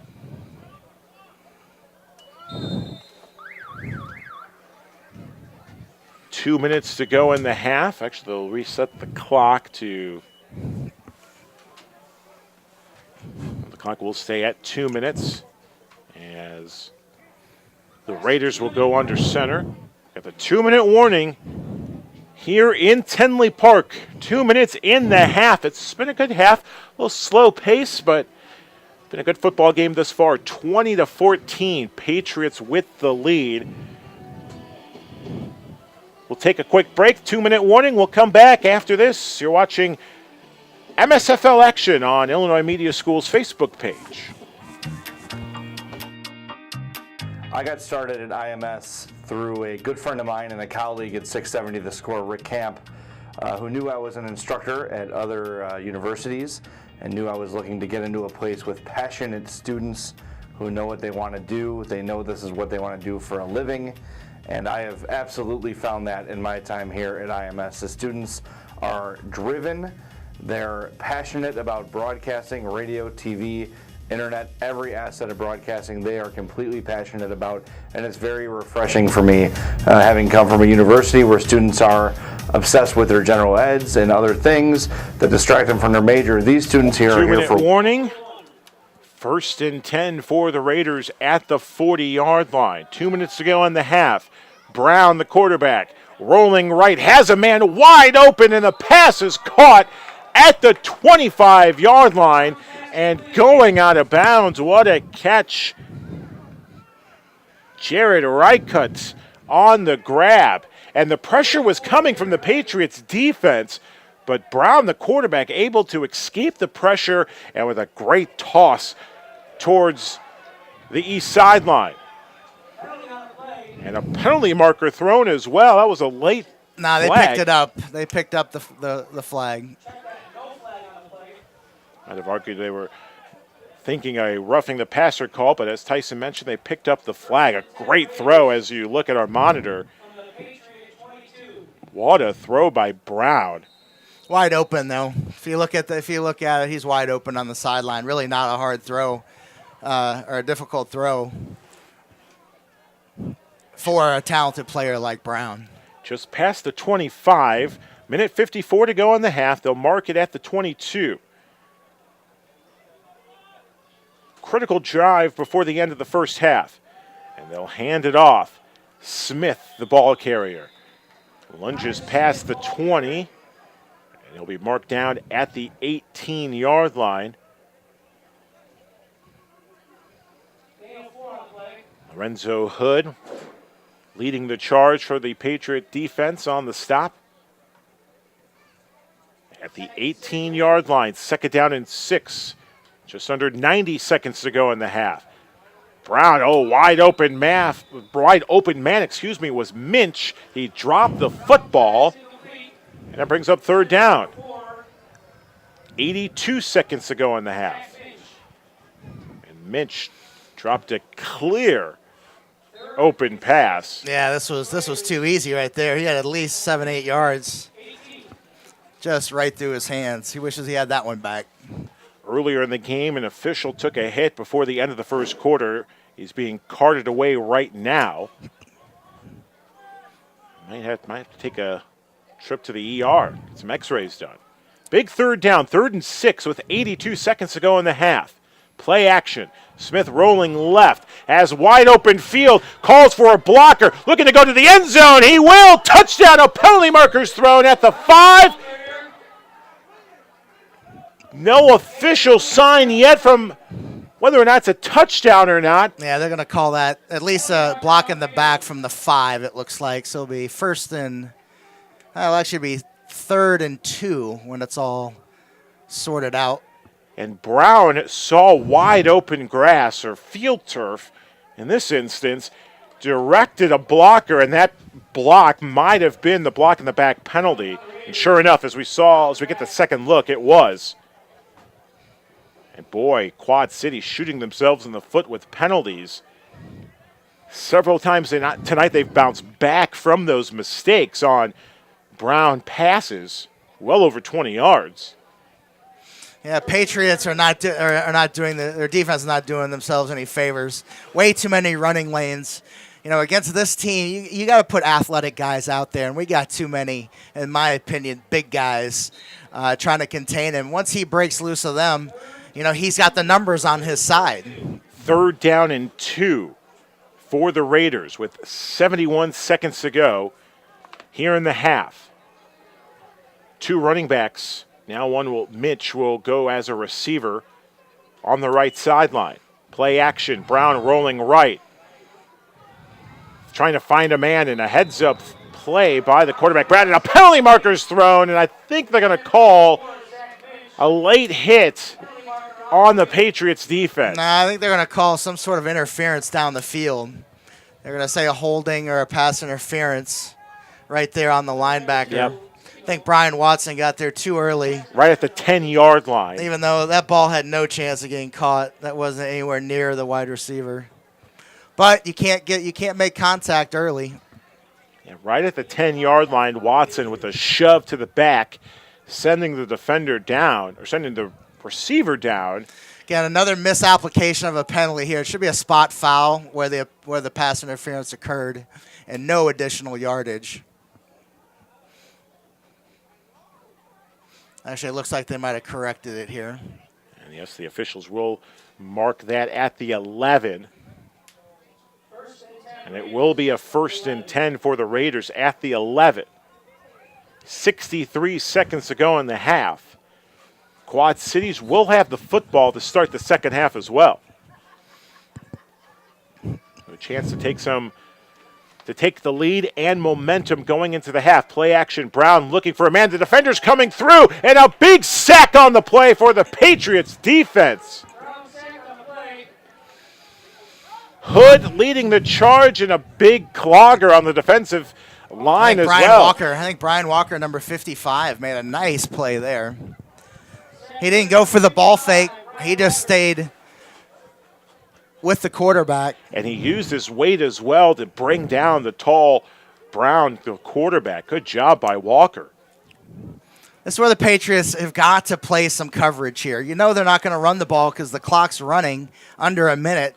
No timeouts. 25 seconds to go. Brown's going to throw up the middle. It's picked off. Intercepted. With 19 seconds to go, Brown with an errant throw.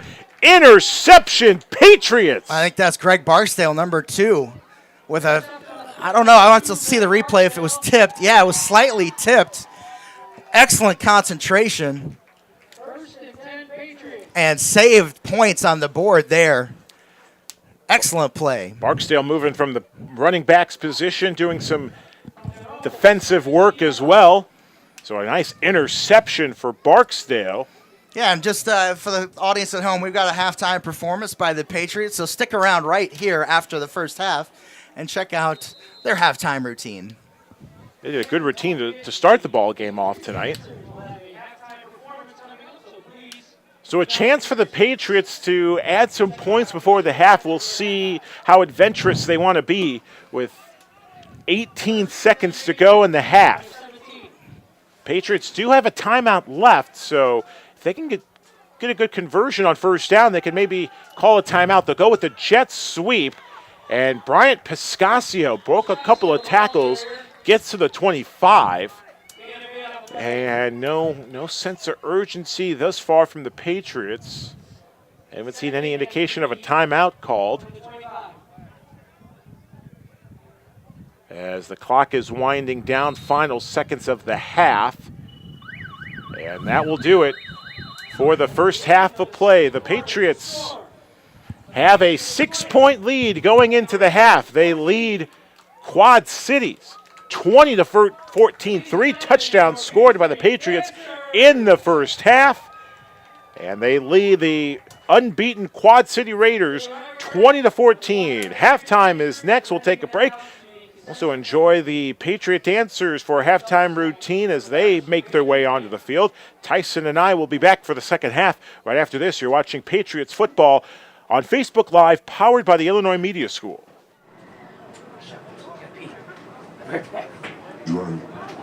Young money. Love in 1,000 different flavors. I wish that I could taste them all night. No, I ain't no dinner plans, so you should bring all your friends. I swear that to all they all my type.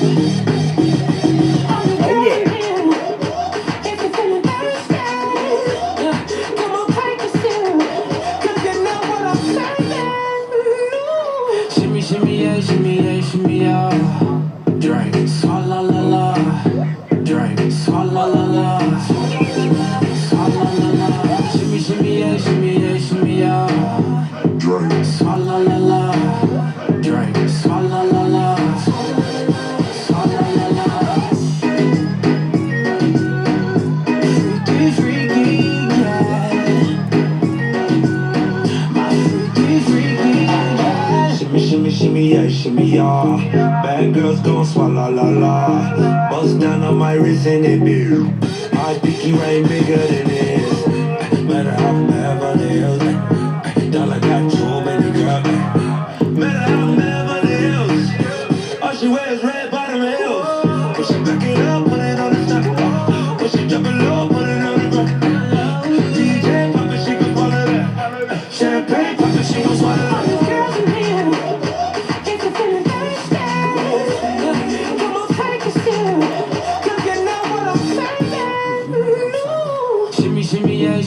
Shimmy, yeah.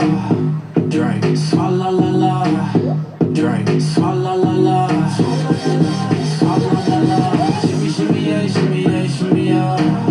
Drink, swalla la la. Drink, swalla la la. Swalla la la. Freaky, freaky, yeah. My freaky, That's all or nothing. Word to the Dalai Lama. He know I'm a fashion killer. Give it up for the Patriot dancers.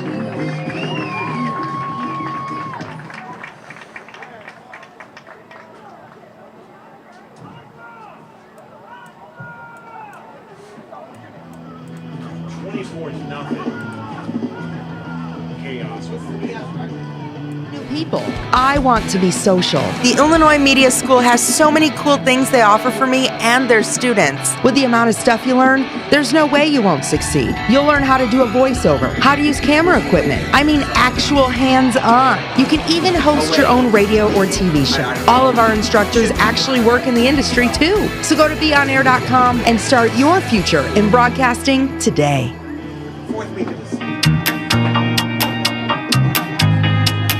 Hi, I'm Rob Rose, and I'm one of the instructors here at Illinois Media School. I've been teaching here at the school since 2010, as a matter of fact, between Lombard and Chicago campuses.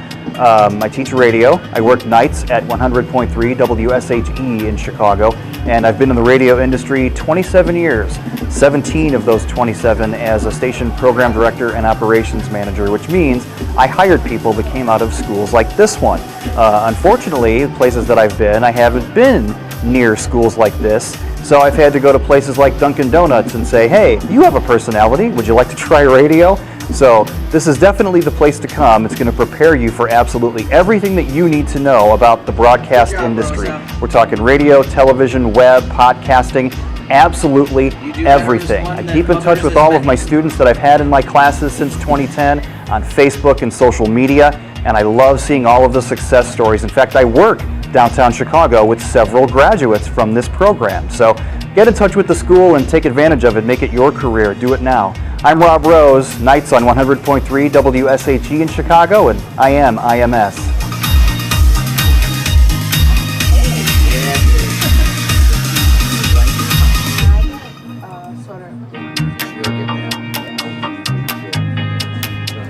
What brought me to IMS was a passion for broadcasting. Ever since I was a child, I would listen to Bulls games with Chris Ranji post-game, and I would actually call the radio station at home, and then I would record it on my tape recorder and listen back to my call. But that's my cheesy story, of course. But what brought me to it is just the passion for it. I love hearing people talk, hearing their opinions. I love listening to sports. I love watching sports, and I love the whole shebang of it. It's just an amazing industry. It's an amazing atmosphere to be in, and you know, I've enjoyed everything about IMS. I enjoyed my time teaching here. I love the students. The students are so passionate about what they're doing, and it's always fun to see when you come into class the next day, their want to be in class. It's rare that you see that from students, because it's the typical, I don't want to go to school, I don't want to do this, I don't want to do that. Now with this program, with IMS, you see students wanting to be here and wanting to succeed, obviously, to get that first job and to make a living. But you know, describing the students here at IMS is just amazing. They're great. They're great students. They're great people. They come from all different backgrounds. The diversity is crazy on campus, and it's a great time too, because not only are we learning, but we're networking. We're making new friendships, and even with myself, students are talking to me, asking about how I did it, how I came up on the ranks, and things of that nature. And it's been an amazing time with the students here, and even myself, just me in the industry. I've had the pleasure of working with so many industry professionals, from sports to entertainment, and now, of course, me, as I do my own TV show and working with Kendall Gill, a former NBA veteran, and his show. It's just a great time. And not only are we obviously making a living, but we're enjoying what we're doing. So it's just a great time. IMS have made that possible for me, and it's making it possible for all these students here as well. My name is Tony Lopez. I am the host of TLO TV and the host of The Parlay featuring Kendall Gill, and I am IMS.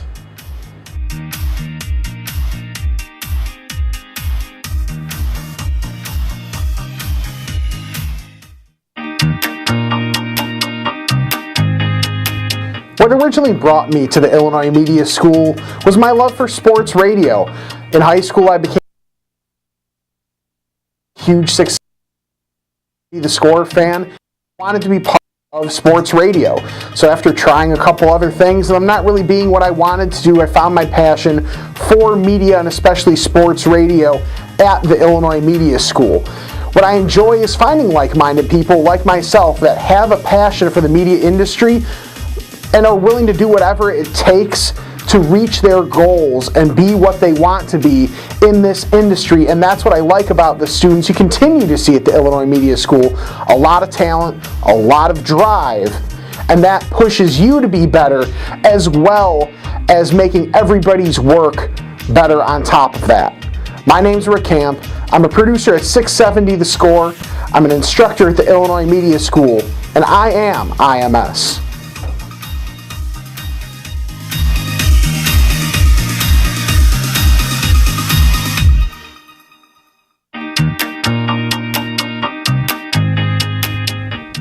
my name is Peyton Adams. I work for US 99.5 in Chicago. And the reason I came to the Illinois Media School to be a teacher was because I didn't have a mentor growing up in the business, I should say. I did a lot of learning on my own, kind of going out there in the world and just exploring and learning as I go. When I got my first radio job, I really didn't know anything. It was just a learning curve from there, and I had a few people help me along the way, but I felt like this would be a great place for me to come and utilize my skills and my talents to help these students get to the next level. I love to be here. I love to be a part of their daily activities and help them and guide them and help them with editing, help them build their confidence and just really find who they are and find their voice and what they want to do. The students that attend here, it can be a mixture of anybody, fresh out of high school to somebody in their 50s. And that's what I like about it here, is that you get a mixture of everybody. You get people who are, young and eager and hungry, and people who have already had careers that kind of want to do what their dream is and live out their dreams. So the students here are driven, they're focused, they're ready, and they want it. And that's what I love so much about teaching here, is just seeing the creativity and hearing about what their ideas are and seeing what they do and what kind of projects they do. It's really a great environment for like-minded people that want to excel. And that's one thing that I noticed in all the students here, is they just really do a great job in grabbing the bull by the horns and going for it. So I really love that about working with them. My name is Peyton Adams. I work for US 99.5 on air, and I'm an instructor here at IMS, and I am IMS.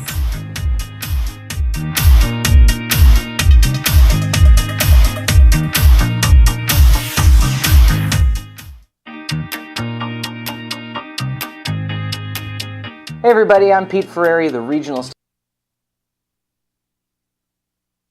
Manager of the BeOnAir.com network, part of the Illinois Media School, both the Lombard campus and the Chicago campus.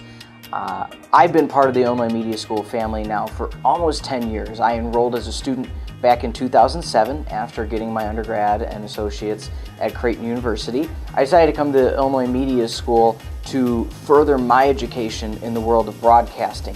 That then led me to work as an on-air talent for Radio Disney, AM 1300, for over 6 years. I also worked in promotions for them and did some production.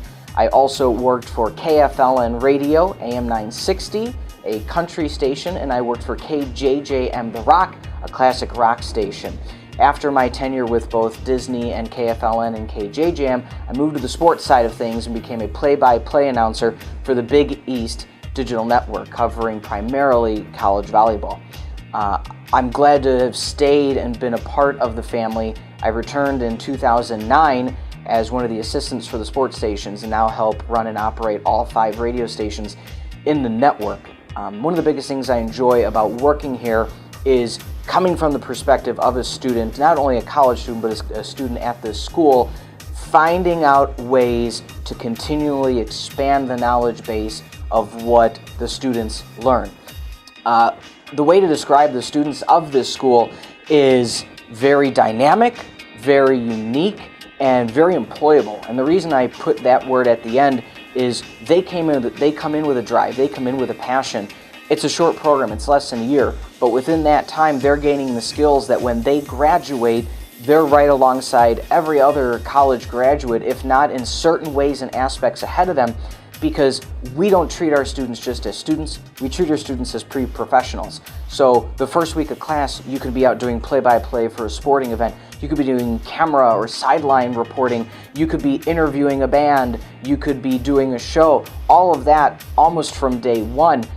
And that's why we treat you as pre-professionals, treat them as pre-professionals, because we know they have what it takes. They came here for a reason, so we want to take that passion from day one and implement that out in the field. So that way, they're not waiting their 9 months to get involved and learn the skill. They're learning the skill from day one. So I look forward to working with anybody that comes through these walls, as I did years ago, and training them to get a job so one day I can go and listen to them on the radio or watch them on television, which I do with so many different people that have come through the halls of IMS. Again, I'm Pete Ferrari, play-by-play for the Big East Digital Network. I am the regional station manager for the 5 radio and web stations here, and I am IMS.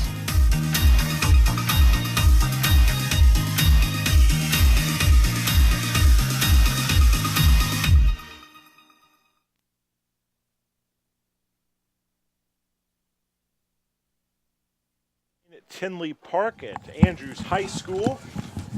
Great camera woman, Rosa Manrique. Pete Ferreri, our technical director, alongside Tyson Roth. I'm Julio Rauseo at the half.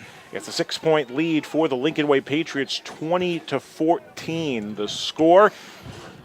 And we'd like to look at nice some of the first half highlights. Well. There's Tony Powell finding fires Chris on Muhammad. second down. Pass complete. A broken Kept tackle. off And he's going to go all the way into. 5-yard drive, put the Patriots up 6-0. A blocked extra point made it 6-0.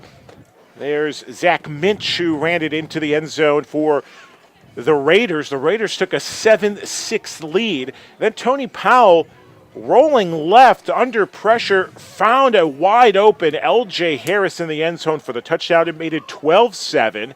Patriots with the lead. And then the Patriots a fumble. There's Brian Piscasio, who fumbled the football. The Raiders recovered and would score on a 5-yard, or excuse me, they would score later on the drive. There's a big play that, took out an official. One of the officials got sideswiped. He's okay. He left in a cart. Hopefully no big injuries. There's another big pass by Tony Powell in the first half.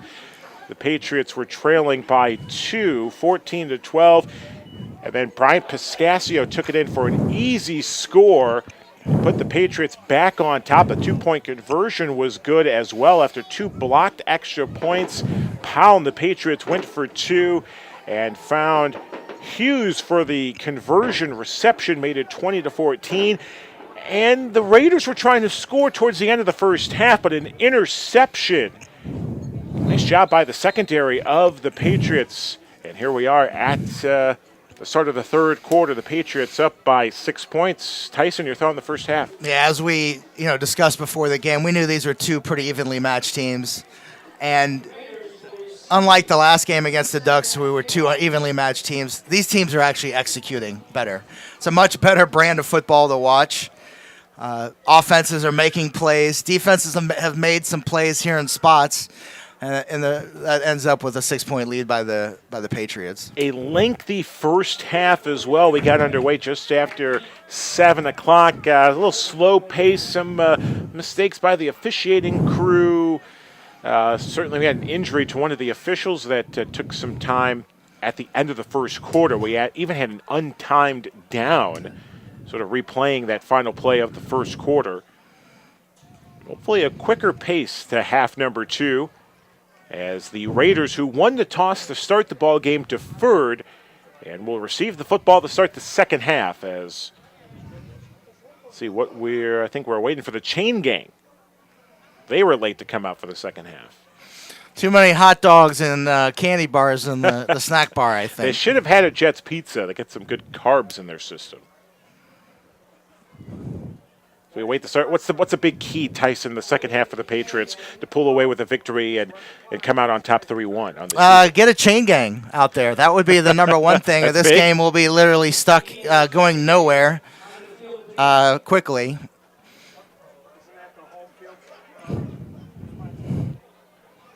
So we'll got some extra time. We've got some stragglers running on the field now. And the PA announcer, a little tongue-in-cheek, and some round of applause for the late chain gang. We saw 2 missed extra points in the first half as well, a turnover. It seems this ball game is going to come down to the small things, whether it's fundamentals, a play here and there, penalties. It's going to come down to an inch tonight. At this level of football, it's usually turnovers and mistakes, penalties. And we start the second half, kick and return at the 5-yard line. And a good return for the Pats, for the Raiders. And the first drive of the second half will start at the 39-yard line. 38-yard line. 33-yard return. 1st and 10 for Quad City.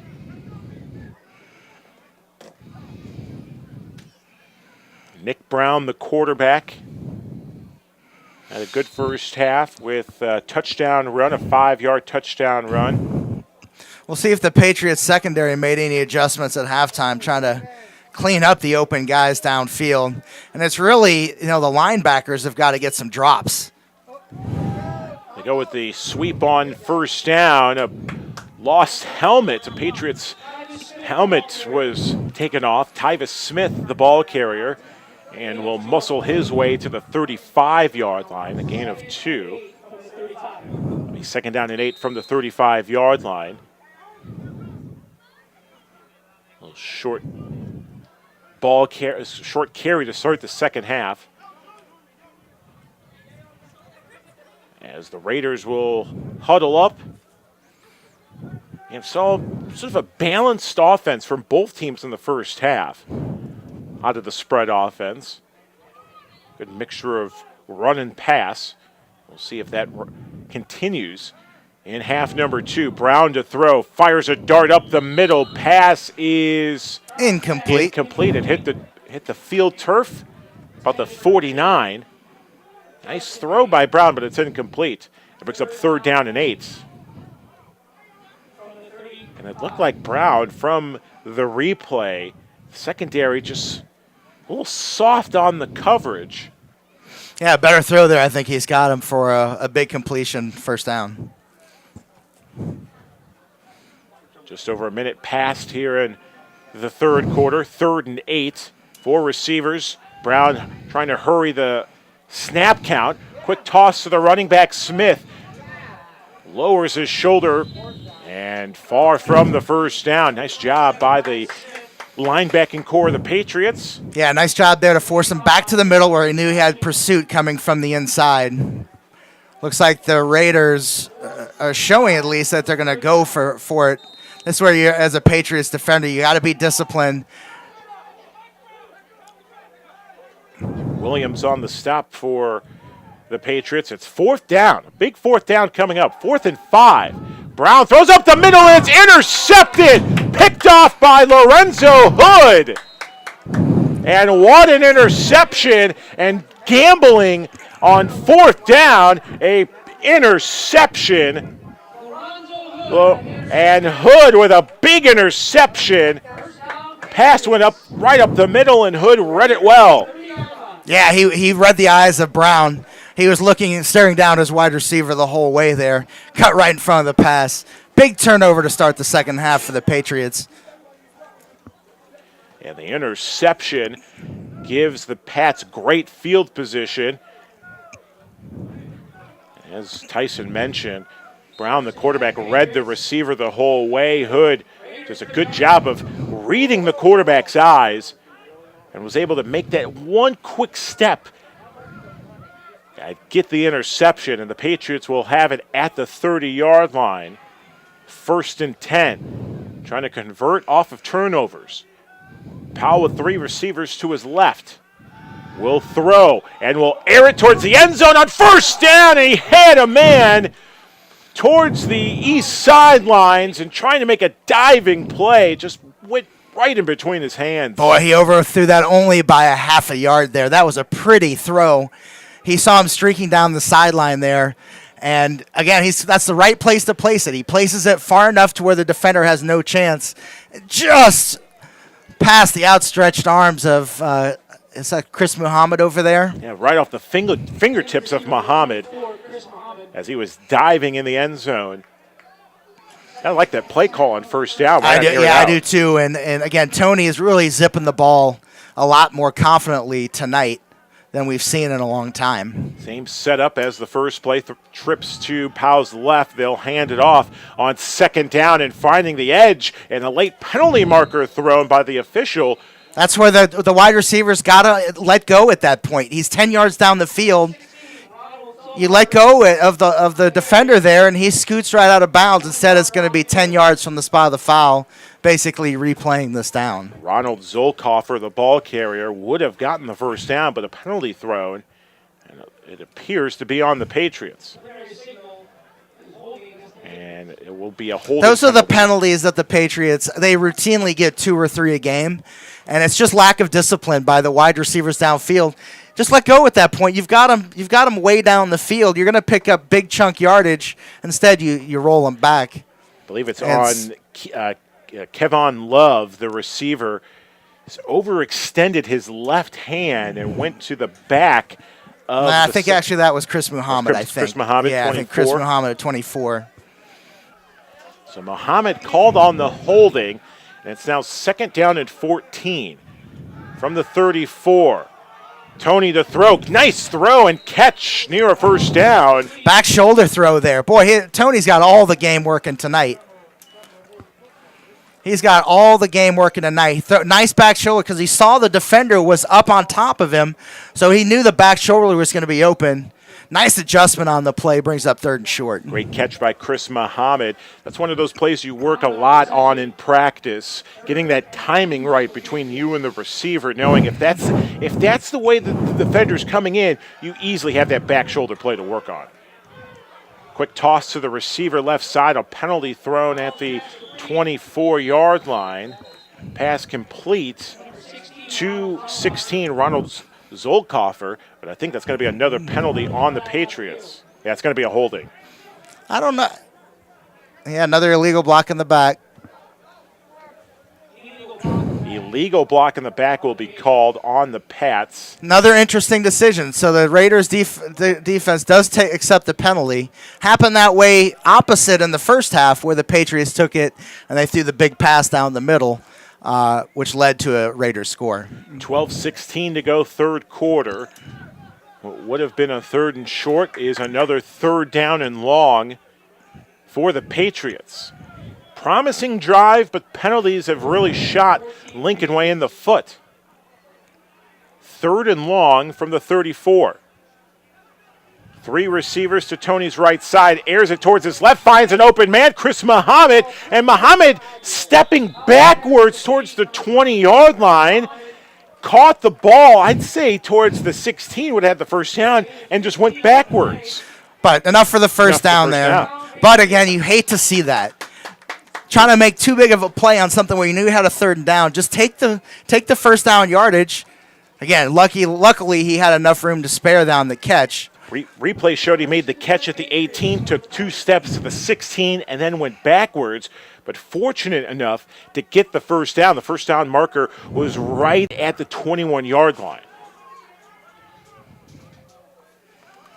1st and 10 Patriots at the 21, trying to punch it in here in the first drive for them in the second half, and they go up the middle, and going nowhere is Bryant Piscasio, met at the line of scrimmage. 2nd down.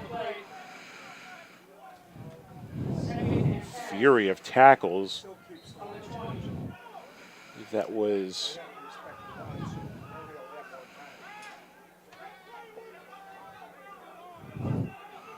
number 8 on the stop. I was assuming number 9, Bell, on the stop.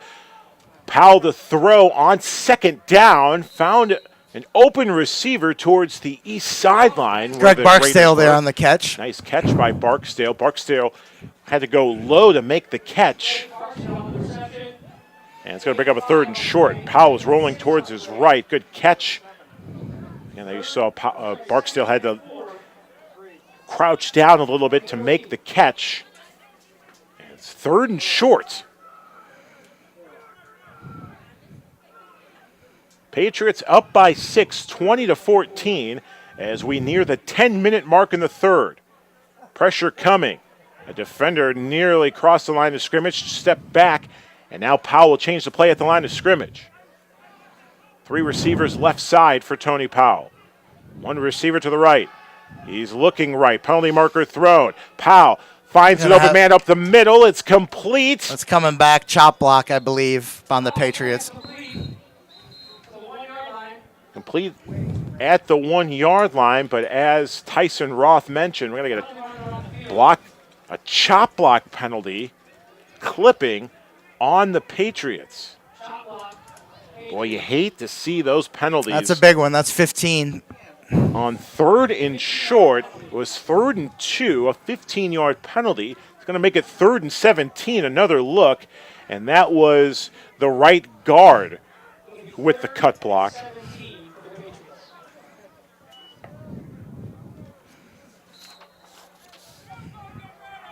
It's a big offensive line, too, for the Patriots. You hate seeing those blocks below the knee. You understand why the officials why the rule is that way. You don't want, an ACL being torn or anything like that.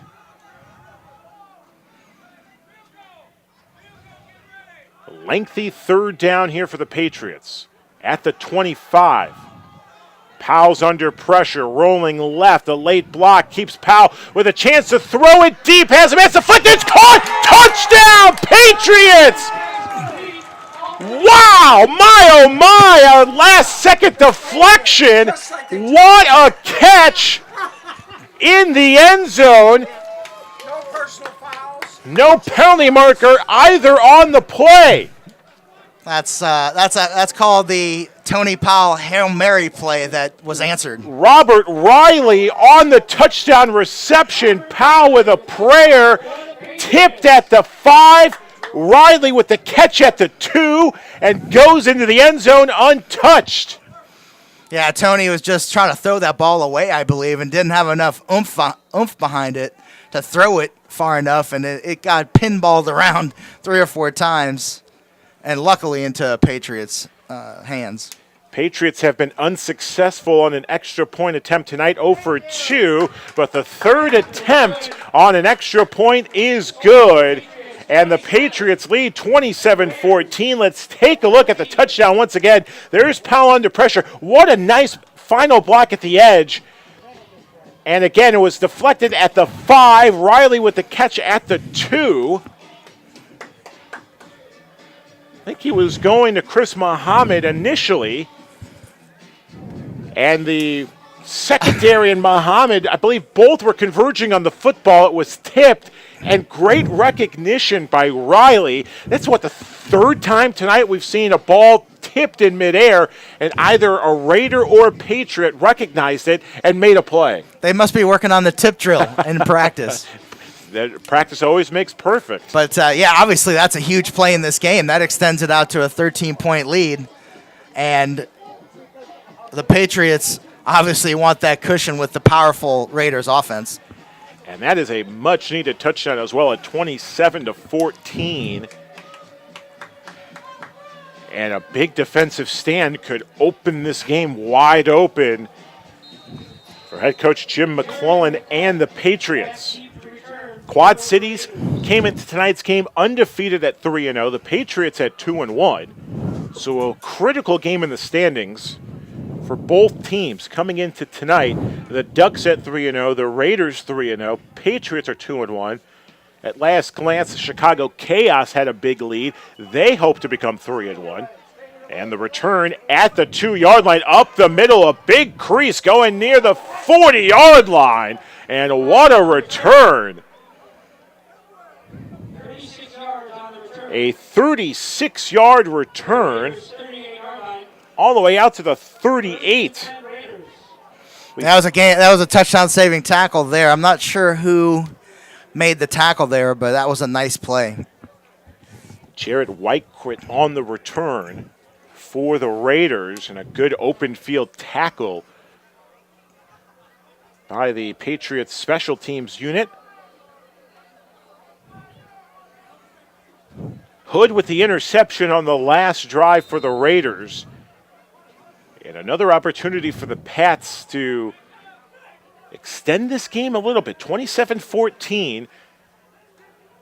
And here comes Hood with the jailbreak blitz. He missed the tackle, which allowed Brown, the quarterback, to scamper towards a 1st down. Boy, nothing ceases to amaze me with Lorenzo Hood, number 8. The start of the season in Racine, there were 2 offside penalties called on Hood, although he timed it perfectly to pick up what would have been a sack. And on the first play from scrimmage, Hood with the blitz, he's called offsides. The penalty's declined, but he's still trying to time out that center to quarterback exchange, the initial hike from scrimmage, and going in with sort of like a Troy Polamalu-esque play. Yeah, if you're going to make that play, you need to stop them and give them only 5 instead of the 10-yard first down. Quarterback with the option at a little collision, got the crowd's attention, a little oohs and ahs. Defensive end did not take his responsibility there. He's supposed to get the pitch man and allow the inside backers to get the quarterback. He opened up, took the quarterback, and led to a quick 4, nearly 5 yards on the first down carry.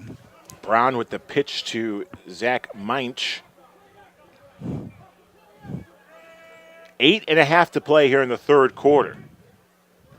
After the gain of 6, they'll hand it off Nico Watson. Past the 45, he'll get to the 44-yard line. I'll bring up 3rd and short. Well, the officials will actually mark him at the 45. 8:10 to go. 3rd and 3 for Quad City. See if the Patriots defense can come up with a big stand. Sun fully set here in Tinley Park. Beautiful moon to the right of our press box. Meitch, the man in motion. Brown directing traffic to the line of scrimmage. Looking to throw, rolls back, fires a dart, and overthrew Meitch, the intended target, towards that east sideline. Good coverage by the Patriots. Brings up 4th down. Yeah, I think he anticipated number 5, I believe, his wide receiver, to continue down the field. He broke the route off onto the sidelines and ended up being obviously a Patriot closer to the ball than a Raider. 4th and 3, and the Raiders are going to go for it. Once again, they'll go for it on 4th down. This is a short attempt, and we'll get Brown, the quarterback, rolling left, throws incomplete. Good coverage and a turnover on downs. Yeah, I don't necessarily agree with that decision by the Raiders. I mean, I think it's a little bit desperation move from near midfield. Punt him back deep. Patriots, they haven't been necessarily driving the ball. Right. You're only down 13. Again, signs of desperation early from the Raiders. And there's plenty of football that we play. There's still just over 7 minutes to go in this third quarter alone. That's not the quickest pace of games either. No, we've had a few injuries tonight and, some drop balls, things like that. Hey, two passing teams, ball's going to be on the ground, game's going to be longer. That's just the way it works. And an opportunity for the Patriots to maybe force a little second guessing on that Raiders sideline. As you mentioned, plenty of football left. You don't necessarily need to go for it on 4th down. But the Raiders will trust their defense as the Patriots will have it at the 45-yard line. Man in motion, and Powell handed off, and a tackle for a loss on the play. Yeah, the Patriots offensive line has really given a lot up in the middle tonight. Penetration inside, especially on the running game, but even in the passing game, I mean, guys coming up right up the middle, and that just blows up the play no matter if you got a run or pass called. Loss of 2 on the play. Piscasio, the ball carrier. And it'll bring up 2nd down and 12 from the 43-yard line. Juggling receivers around. Tony will have 3 receivers towards his left side. Under pressure, Powell spins and now airs it out and close to an aerial catch. Incomplete pass in and out of the hands of number 24, Chris Muhammad. Yeah, that would be. He normally makes those catches, but that was thrown well behind him there. Not anywhere where it's a simple catch. He was trying to spin his body and turn it and catch the ball at the same time. Muhammad had to extend his body a little bit to the left to try to catch the football and couldn't come down with it. 3rd down and 12 from the 43. 4 receivers, 2 to each side for Powell. Pressure coming once again, rolling to his right. Powell is going to keep the football, splitting through 2 defenders. And not enough for the first down. And we've got 2 injured Raiders on the play. 2 penalties marker thrown as well. We'll see what the penalty is. There you see Tony literally going through 2 defenders, hurdles past midfield. And Powell lucky to get up. That tackler almost going towards his knee. Here's another look. Powell spinning towards his left. Big block applied by the left tackle. And Powell, boy, he's holding on to the football like we saw 2 weeks ago, sort of like a loaf of bread, sort of loosely holding on to the ball. So again, we await the flag. 2 flags were thrown. But we've got an injured Raider on the play as well. Just over 6.5 to play. We'll step aside while they attend to the injured Raider. 3rd down. We'll take a break. Patriots with the lead, 27-14. We're back after this. You're watching Patriots football, powered by the Illinois Media School on Facebook Live. Hi, everybody. I'm Candy Gomez here at the Illinois Media School in Lombard. I am one of the newest people to join the staff here. I am a student advisor, which is really cool because what I do here is I bring all my expertise, my years from B96 Radio, WGN, Chicago Sky, currently KISS FM. I bring all that here and I talk to the kids, students of all ages, of all backgrounds, and let them know what radio is like and just working in the media too. I got brought onto the team here as a student advisor, which is good because I like to talk. And you know, I went to college. I went to a 4-year college. It was great, but I really had a higher respect for people who were already in the industry teaching me because you could learn so much from them. That's how I feel it is. And these students here, they're just so passionate and everyone is so supportive of each other. And working in the media, it's not always like that. So here is just a great... Block in the back penalty moves the Patriots back. It's 3rd down and 19. That's actually 14. 14, excuse me. At the 40-yard line. And Powell will go with a receiver screen, trying to turn something out of nothing, but just gets a couple of yards, Chris Muhammad did. And he'll bring up 4th down. Gain of 7, but if you're the Raiders, this drive has turned out what you've wanted following the turnover on downs, but the Patriots a missed opportunity to extend the lead some more, up 27-14. They're up 2 scores. Couldn't extend it to 3 yet. Isaiah Perry set to return for the Raiders. Punt attempt for Rafael Alvarado. Low snap. Alvarado gets it off just in time. Bounced at the 20-yard line. A Patriots bounce, and it will roll all the way to about the 2-yard line. Looks like he touched it about the 5. We'll see if the officials pick that up. Nice punt by Rafi. A little skip back to him on the snap. But very nicely done. Another look.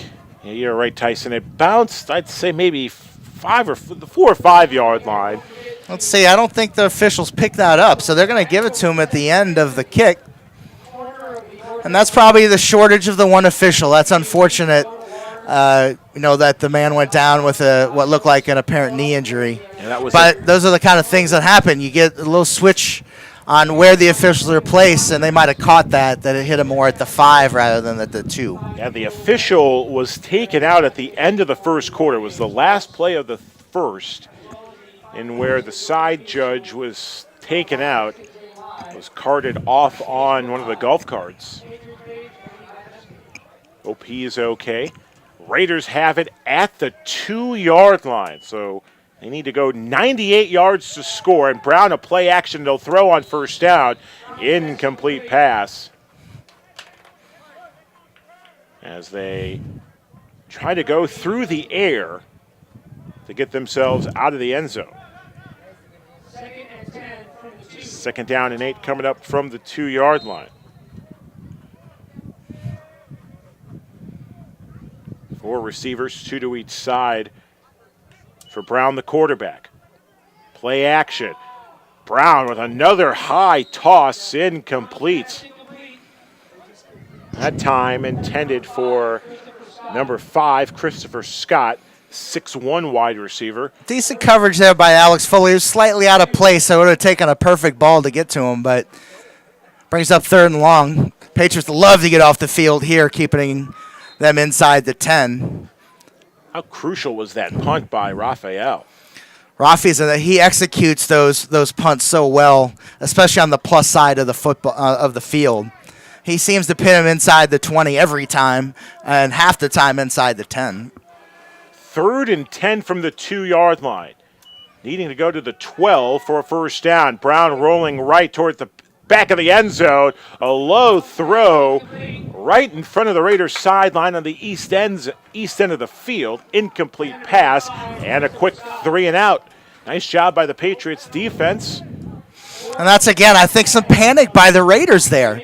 Run the ball. They've had some success running the ball tonight. Get yourself out of the pin back against your end zone. Now, Patriots, barring a bad play on their part, are going to get great field position.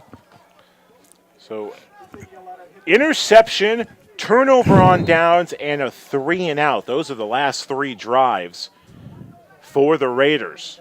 So, a tip of the cap to the Patriots defense. And also some luck in terms of play calling on the Raiders side. The Patriots receivers are way too deep. A muffed punt. Ball still loose. Who has it? Raiders indicate it's their football. No official word from the refs. Where's it going? It's Raider football. That's bad football on the Patriots standpoint. A muffed punt. First of all, the back was 55 or 60 yards from the line of scrimmage. The kicker doesn't have that kind of leg, so it's going to bounce every time. And then, if you're going to do that, let it go. You're still at the plus side of the field. Again, just boneheaded play by the Patriots. Bad recognition and just not at least diving on the football. It's a punt. You let it go. You let the defense touch it. It's dead. Brown will hand it off to Smith on the first down carry. And Tyrus Smith will get a couple yards. He gets 3 on the play. Yeah, bad ball recognition. Just not good job there by the special teams corps, the punt return unit for the Patriots.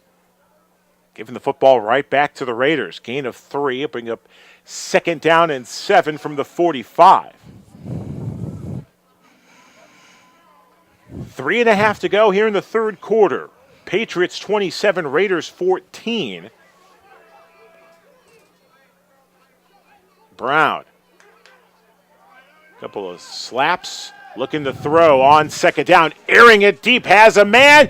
And it's caught for the first down. What a catch. Headed towards the ground. And what a catch by number 84, Jared Reichert, on the reception. So that turned the shoulder catch as he caught it at the 15-yard line. And here comes the pressure. The ball's loose. It's a fumble, and I think the Patriots have recovered. Lorenzo Hood diving on the football. Will wait for the officials as they try to clean up the scrum. Who has the ball? And they indicate that the Raiders have it. A Patriot defender comes out of the pile with the football. Here's another look. Pressure coming from Hood. Brown, the quarterback, lost it. Hood dives on it. From that angle, it appeared he had it. Ball still loose after that. That's when the scrum took place at the 15. And the officials say the Raiders come out of the pile with the football. 2.5 to play, just over 2.5. And Brown, the quarterback, has to head towards the sideline, I believe, for this play. One of the Raiders coaches is livid. He jumped up and down, frantic, over on the east side of the field. Raiders call a timeout. 27-14 is our score. We'll take a quick timeout.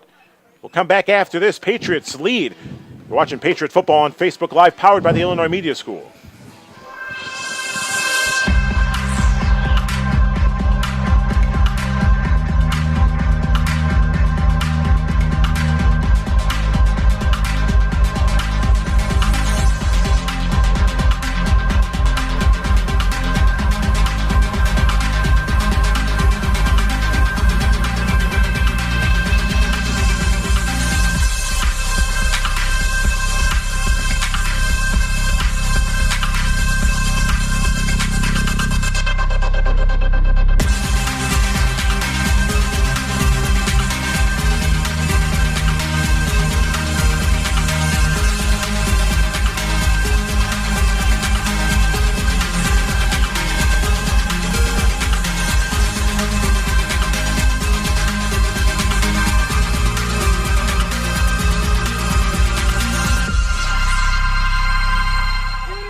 Return from the timeout. Brown, the quarterback, under pressure, and he finds a man open in the east sideline. Justin Payne, number 80, with the reception. He's close to a first down after the second down and long reception. Actually, it brings up third and long there, third and 9. 3rd and 9 from the 15-yard line. Patriots with a 27-14 lead, under 90 seconds to go here in the third.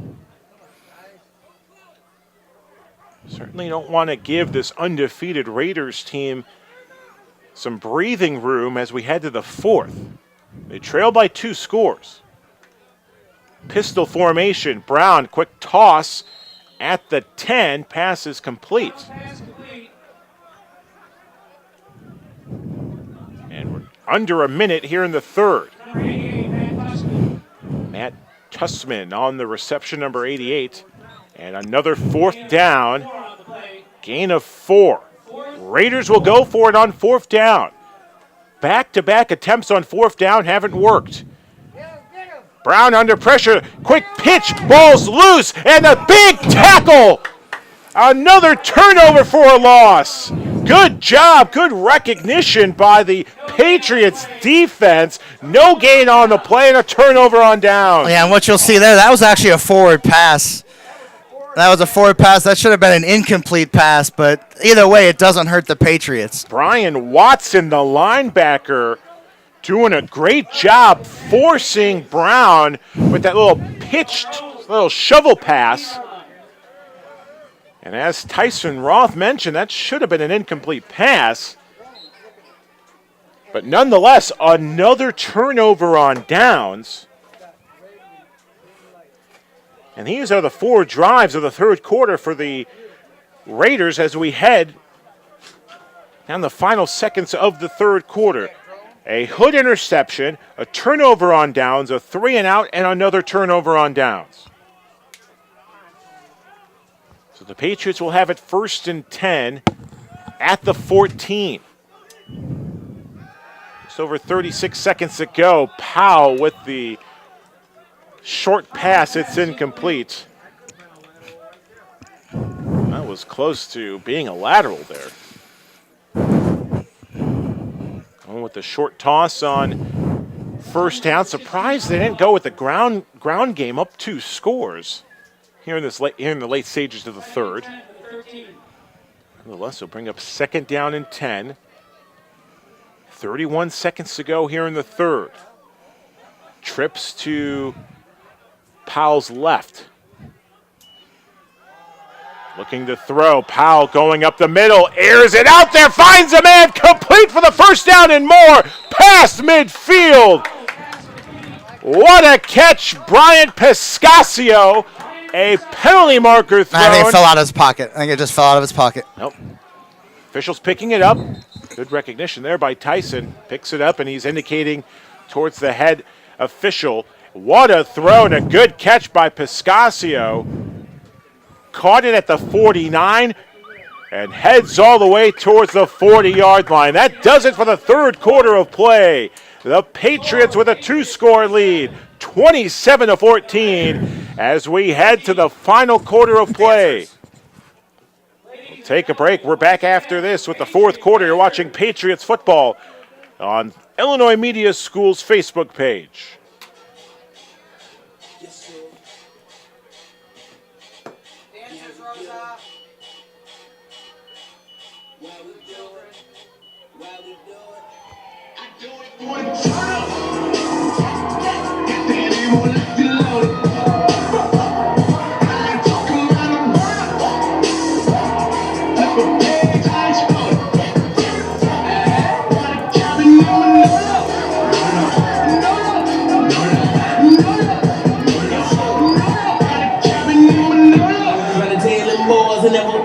Crib alone, cause I keep one in my car and I got two at home. They different kinds, but they do the same thing. Double edged, double barrel. Yes, sir. I'm out here facing dragons high, now my eye. They coming for my soul, so it's bad as high. Them lads trying to kill me if you don't believe me. I don't care, I can't take it easy. Well, Patriots dancers, everybody. Nice job, ladies.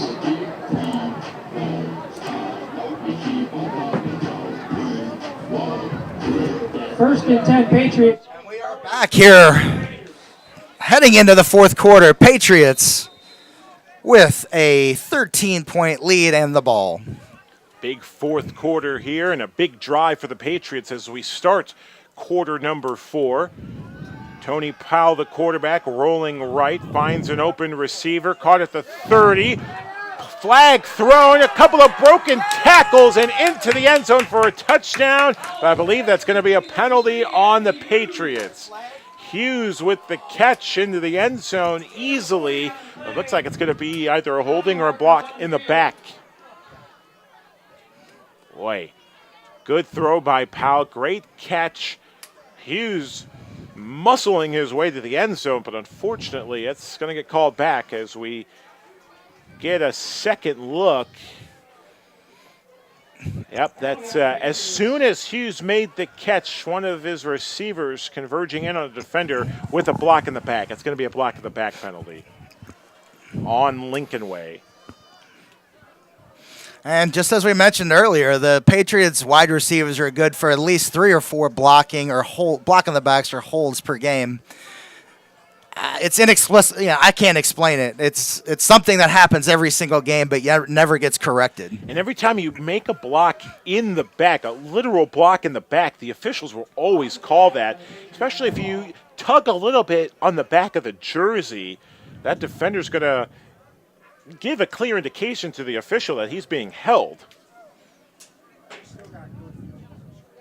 Yeah, it was a big gain on the play, so it's actually just brings up first and short. Call it first and 2.5 after the 10-yard penalty, but the first down and 2 for the Pats. That's the 33-yard line. Trips to Tony's left. 4 receivers in total, a single to his right-hand side. Now rolls right towards that east sideline. Pass is caught, first down. Past the 25, brought down at the 24-yard line. Good catch there by Hughes, and it's the first down Patriots. Nice job by Tony, who rolling to his left found Hughes, stepped into the throw. And this is where you'd like to see Tony really use the clock. Inside 2-score game in the fourth quarter, you want to burn up that time clock, that play clock. As you talk about burning the clock, sadly Tony Powell calls a timeout, but you have Hands it. As soon as you said that, I looked down into the field. Tyson saw Tony call the timeout. If you're going to call timeout, wait till there's 1 second left on the play clock. Right. I mean, you got a 13-point lead going in for more points. Again, that's poor coaching. That's poor awareness by the team on the field. That you got to understand time and score. And I preach it every game. Understand time and score, Right. where you are in the field, where you are with the time, and where you are with the score. And you're gonna beat a lot of opponents just on that alone. 13-point lead in the fourth quarter. The time is your friend at this point. You want to eat away as much as possible. And it's also critical to score on this drive, too. Wouldn't you say so, on top of eating as much time as possible? If you can go up 3 scores late fourth quarter, that's huge. Why not do both? Yeah, very right? true. I mean, you got a nice drive going. You've hit some big plays. You've hit some checkdowns on the sideline. You got this offense rolling. Add the element of burning off the clock. Right. Get this thing under 8 minutes Right. with a 3-score lead. Man, you're sitting pretty. And the timeout situation, too. Both teams now with 2 timeouts. The Raiders with a timeout early in the third quarter. So we come out of the timeout. Just over 13 minutes to go in the ball game. 13:54 to be exact as we come out of the timeout. Assuming 13:49 on our monitors. And Powell handed off on first down. Boy, nice tough run there. And a good job by Bryant Piscasio to stay in bounds. Not only did you pick up 5 yards on the first down carry, but you stay in bounds and let that clock eat away. Brings up 2nd down and 5 from the 18-yard line. An important game for Lincoln Way as they try to go to 3-1 on the season and get themselves back to the top of the standings. Powell the throw, finds a man wide open in the end zone for a touchdown. That was too easy right there. Touchdown pass. That was too easy. Boy, they flooded the right side of the offensive formation there, left the backside one-on-one, and easy pitch and catch. You're going to see a beautiful shot of it here on the replay. Ricardo Williams. Beat him right off the line. He was expecting help over the top from the safety, but he's tried to cheat over because of the motion to the right side of the offensive formation, and that left just an easy toss for touchdown. What a catch. Yeah, that secondary, as you mentioned, didn't recognize Ricardo Williams in the end zone for the score. And the Patriots up 3 scores. Alvarado's extra point is good. And the Pats, with 13:07 to go in the fourth quarter of play, have a 20-point lead, 34-30. Another look at the touchdown. Powell to Williams is play action, wide open.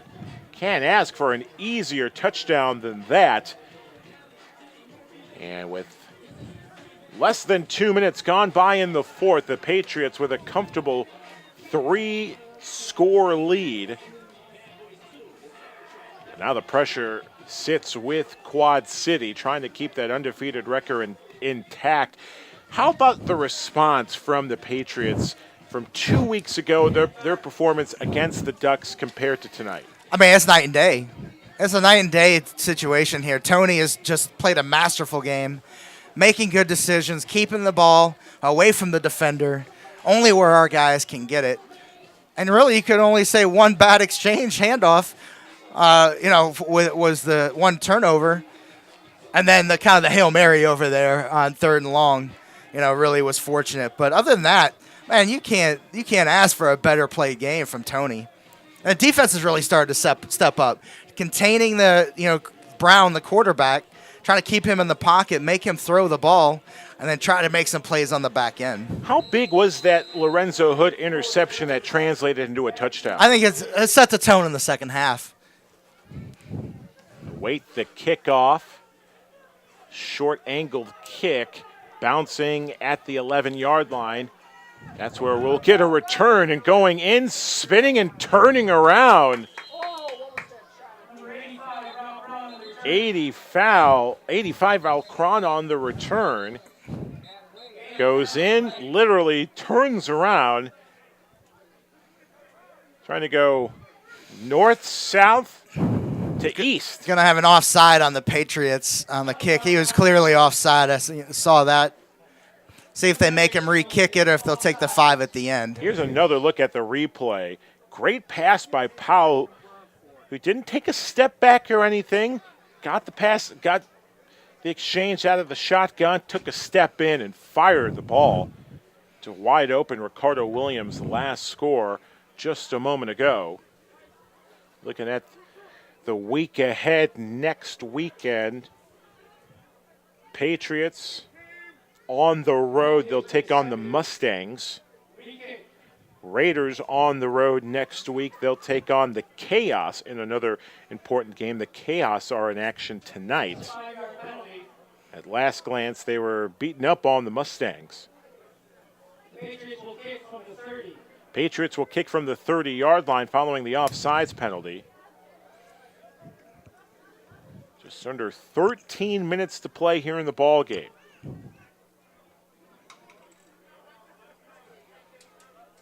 And a great Saturday night performance for the Lincoln Way Patriots, trying to bounce back from a weekend loss 2 weeks ago against the Chi-City Ducks. That's by far the cleanest performance the Patriots have had since late in the last season. Call it in the play the championship game for the conference even. Very impressed with the strides this team has made here since the game against the Ducks. Kickoff from the 30-yard line. Alvarado with a nice kick that goes to the 10-yard line. It will be returned. And Reichart will head towards the 32, 33-yard line. Nice job of containing there. The outside man did his responsibility of making sure he didn't give up the sideline, and then had two guys from the backside clean him up for the tackle. So the Raiders will come out 1st and 10 at the 33-yard line. They trail by 20, 34-14. So Brown in the offense would want to score and score quickly, while the Patriots defense would like to give up some plays but let the clock run out. That's the most important thing. Yeah, you want to keep everything in front of you at this point. Don't get beat deep on the over-the-top throw. Brown on 1st and 10 will throw, heading towards the sideline. It's complete, and they get the job done. A completion on 1st down, and they'll stop the clock. Yeah, it only stops before 5 minutes in the fourth quarter. It only stops till they get the ball spotted on the sideline. Then the clock runs. So even an out of bounds in this situation is not a bad deal, not a bad situation for the Patriots. Shane Mundine on the reception, 2nd down. And Brown will throw it deep on 2nd down and overthrew his intended target. Christopher Scott, incomplete. Good coverage. Yeah, luckily that wasn't a good throw because I believe that's Kevin Carner, number 14. Really poor awareness there. He was looking at the man and really never looked at the ball. And had that ball been on target, that would have been a quick 6. Just saw another look at the Tony Powell to Ricardo Williams touchdown a moment ago that turned this into a 3-score affair. So a comfortable lead for the Patriots as the Raiders trying to do anything to build some momentum and keep this a ball game. Brown, the quarterback, drawing the defense off sides, and 5 easy yards. And he's doing it not from a hard, snap count of hut, hut, hut. He's doing it with his hands. Yeah, that's actually more undisciplined by the Patriots. Brown hands it off. Minch, the running back, running east towards the Raiders sideline. Loses a yard and brings up 3rd down. So again, it'll be 2nd and 11. They just didn't change the yard marker. Oh, there you go. Doing that right now. Moved it from 3rd to 2nd. But again, the quarterback, Brown, using his hands to signal to the center to snap the football. you're a defensive lineman, it's all about reading the quarterback, watching him, especially if he uses the hand signals to direct the football. Brown to throw up the middle on the long yardage situation. It's incomplete. Intended for Rob Brown, number 85. Incomplete. Third down and 11 from the 43-yard line for the Raiders. A win, and the Patriots head back towards the top of the standings. Ducks came in tonight undefeated. Same with the Raiders at 3-0. Patriots looking to go 3-1 on the season. Third and long. Brown under pressure and is brought down. A sack. That's Lorenzo Hood and Carl Grant teaming up. Little showmanship there by Hood following the sack, bringing the pressure on the defensive end. And yeah, it's desperation time now for the Raiders. Loss of 3 on the play, 4th and 16. Oh, they are going to punt. And after going for it on 4th down several times in the third quarter, now the punting unit comes out for Todd Wheeler's Quad City Raiders. Yeah, this is where, at this point, let's execute properly on the kick return. I think we're still way too deep here. Punt returners it's going to drop. There's a 25-yard area here for the ball that is naturally going to drop because this kicker doesn't have that kind of leg. Punt returners positioned at the 28-yard line. A muffed punt occurred in the second half. And almost had another near muffed punt. Bounced at the 30 into the hands of, can't read the number with the white I think that's jerseys. Picasso, number 5. I think that's Speedy. Piscasio on the return, and he close to nearly turning the football over. It's just it bounces at the unbelievable. 29-yard line, goes into Piscasio's hands. Bounced at more the 35-yard line. Let's see where our camera picks it up. At about the 35-yard line, or at the 30, it goes into Piscasio's hands, and with the defender coming in, if the defender would have swatted the football, would have had a chance at a turnover.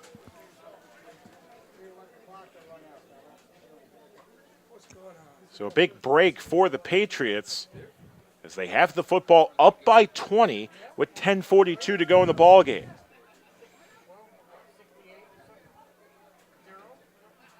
Another score, you think that would sort of put the nail in the coffin. Run the football here if you're the Patriots. Even though they're out of the spread offense, they can certainly utilize the ground game. And they'll throw on first down. Pass is complete, and a short yard gain that will let the clock continue to run. Powell pass complete to, they'll get about 2 yards on the play. Anthony Hughes Use on the the clock reception. here, Patriots. What are you doing? 2nd down and 7 coming up after the gain of 3. Clock running, 10-13.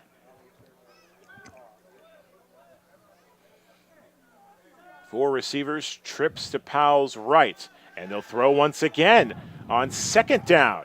Pass is complete and near a first down. Pass complete. That might be Dougie Willingham tonight. Dougie 13, I believe. Dougie Willingham, 5'9", 195 pounds on the reception. First time calling his name this evening. Good catch by Willingham.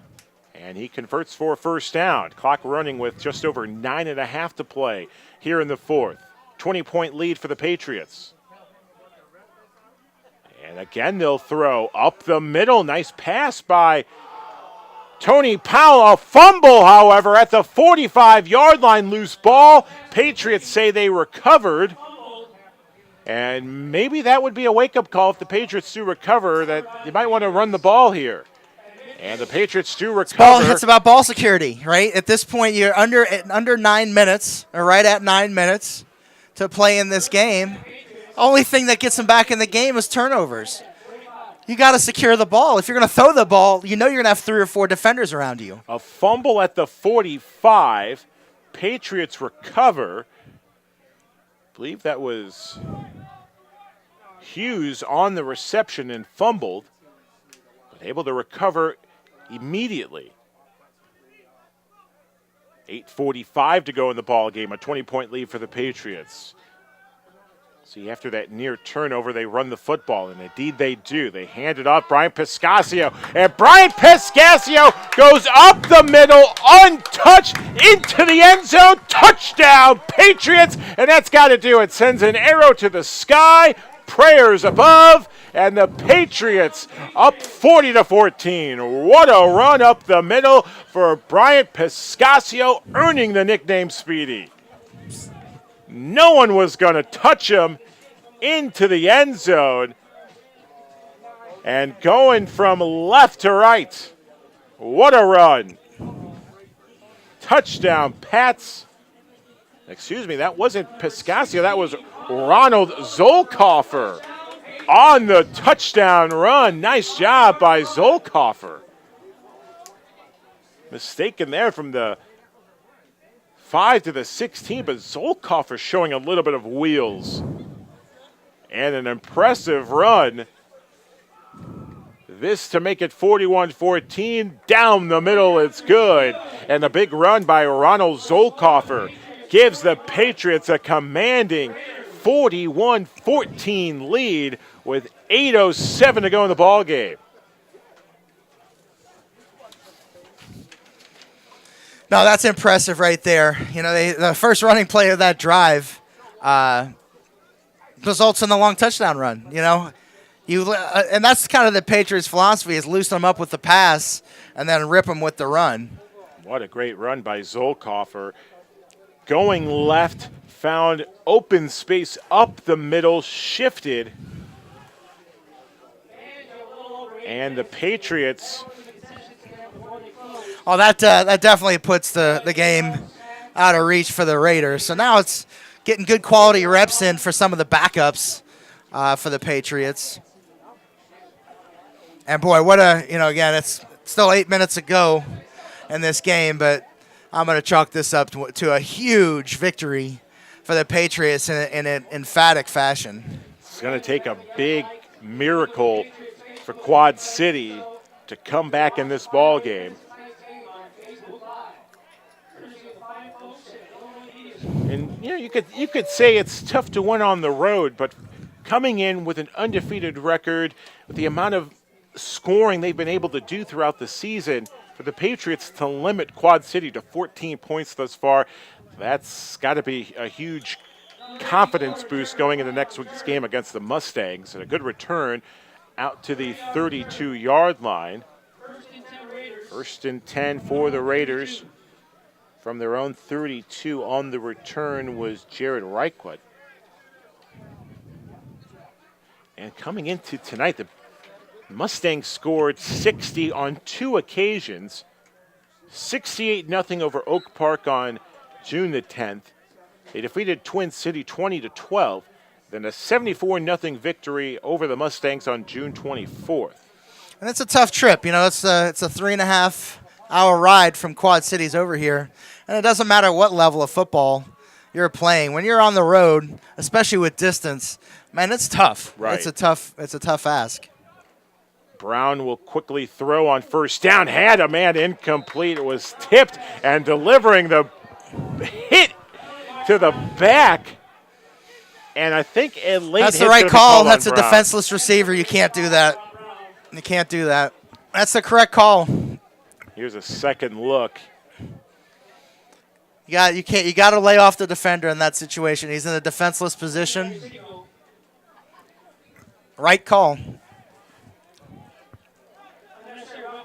Unnecessary roughness penalty is the call on the Pats.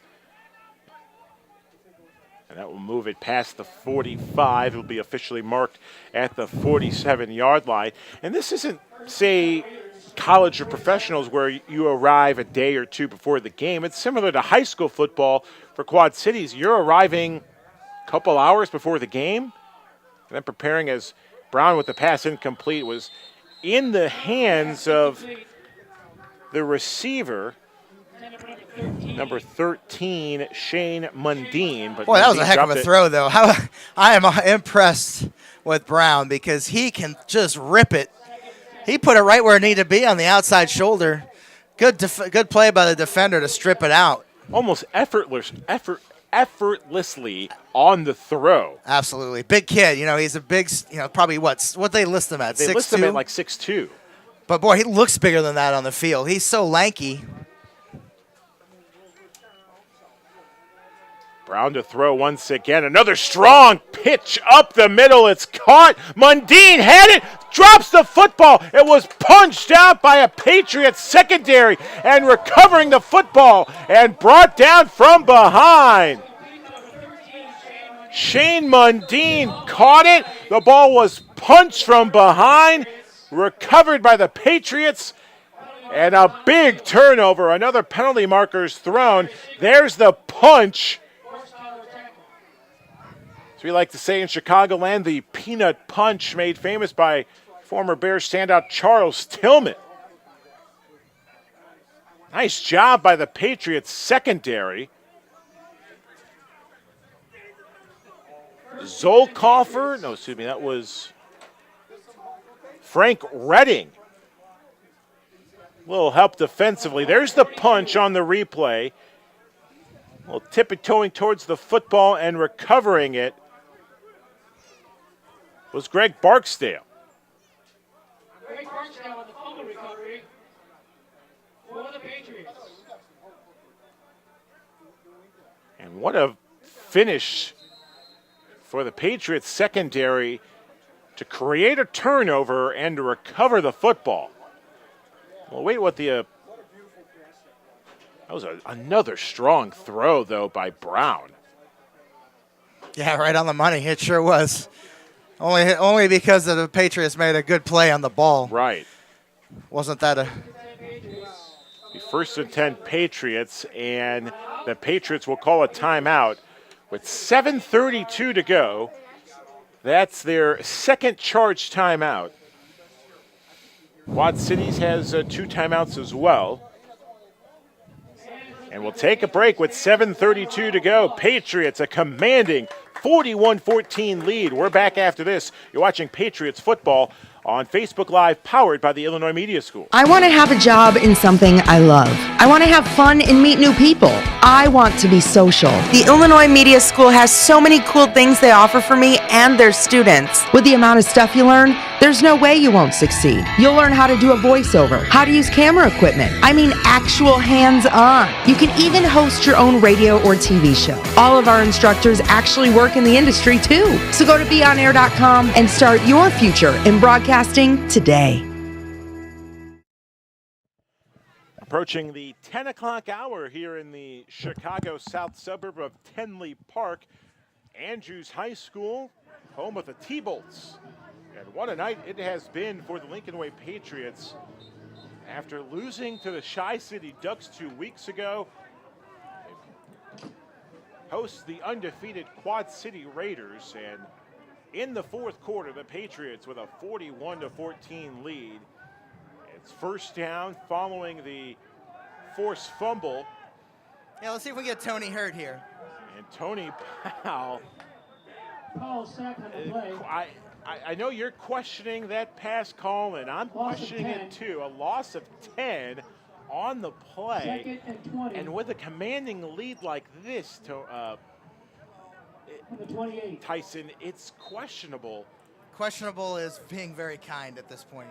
We've got we put on our final roster move, we put a backup quarterback on the roster. It'd be nice to get him in there and run some running plays at the very worst. Instead, we're sitting here running the spread up 27 or whatever we're up. Looks like Tyson Roth. To me, it's disrespecting the game. They'll hand it off. on the second down carry, and that's Piscasio, who is near a first down. One of the reasons, game 3 with you, Tyson, and every week you're honest, tremendous opinions, good analysis, and you're absolutely right. With a big score like this, if you have a backup quarterback, why risk injury? You're one play away from losing your starting quarterback. Yeah, I mean, you're losing the season. One play from losing the season. And you're right there, up by 27 points late in the fourth quarter. 3rd and 10 with 6 minutes to go. And they're going to let Powell throw again. And he passes it up the middle. It's tipped and incomplete. Pass incomplete. And a quick 3 and out. Punting unit comes on. Sort of a wasted drive as well. You want to eat more time off the clock. I want to say maybe less than a minute was taken off. Poor coaching. I mean, it's a poor coaching situation where time and score, let's just get into the bus.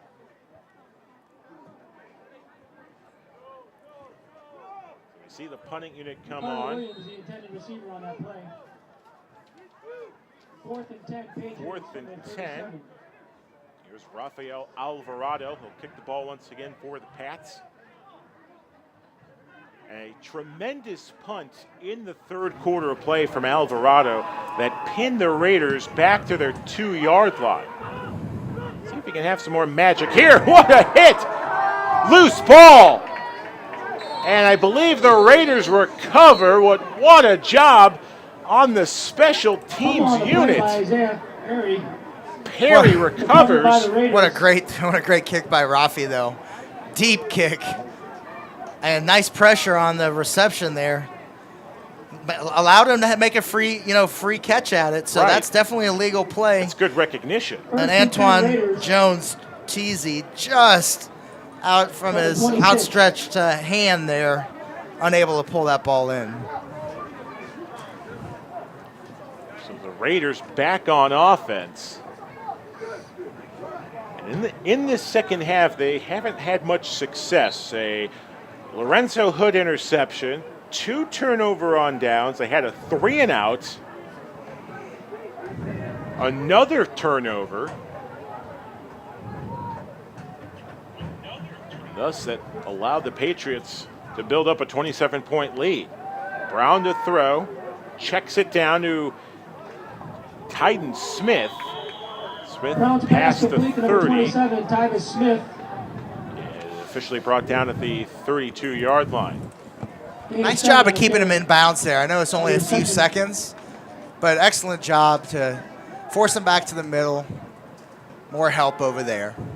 Brown to throw once again. He's under pressure, trying to elude traffic, rolling to his right, still on his feet. Gets the first down pass midfield towards the 45-yard line. And we've mentioned at the top Nick Brown as a dual threat quarterback. And I'd say for the most part, the Patriots defense did a good job containing Brown. He had a 5-yard touchdown run in this ball game, but for the most part, Patriots defense did a good job containing him tonight. As we hit the 5-minute mark, about 5:05 officially to go in the ball game. At midfield.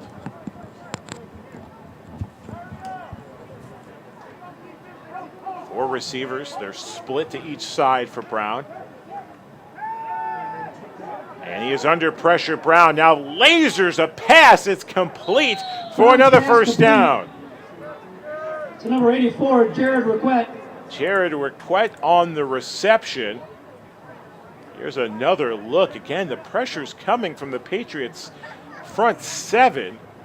Yeah, but he's so athletic, and some of the Patriot backups just aren't athletic enough to keep up with Brown back there. 1st and 10 Raiders. Got a lot of the second stringers, third stringers in, even for the Patriots defense. They're up by 27, so it's good to see some of the backups get good playing time in the fourth quarter, and Brown's pass is picked off. His second interception of the second half, and it's picked off by number 50, Justin Jackson, 6'3", 250, on the interception with the INT, and you couldn't ask for an easier interception right into the hands of the big fella. Football, Actually, I think that's indeed they Cam do. Cook. They handed off Brian Got some of the Piscacci. roster spots not updated on the sheets here. I think that's Cam Cook, number 50, who made that play. Correction, Beautiful Cam catch. Cook on the interception. First and 10. Nice job by from the 38. Cook. All right, we got Henry Ortiz, our backup quarterback. Added, does a great job in practice. Gets guys extra, looks. It's good to see he's getting some action here. Hopefully, again, run the football, get out of here without any more injuries, and chalk up a nice victory. You're clamming for this in the last drive, Tyson. So it's good to see the backup in the ball game. Get a quick update and a thrashing, 44-0 chaos with the lead over the Mustangs, and we'll see the chaos in a couple weeks' time. That's going to be another big matchup. The Mustangs are the next opponent next week. It's another short road trip for the Patriots. They'll be riding in style in the signature buses that. Actually, that's an in-town game, so the boys got to get there on their own. Well, that's good. At least it's a short enough trip. Oh, absolutely. As Patriots move back a little bit following the penalty, but with the time and the 27-point lead, let's look ahead a little bit to those critical games. Patriots will be 3-1 going into next week. You don't want to overlook an opponent. So you want to say next week's going to be a tough matchup against the Mustangs. I'm not going to say that. I'm going to say it's another week to improve. Yes. And the pass thrown by Henry is picked off. And big number 35.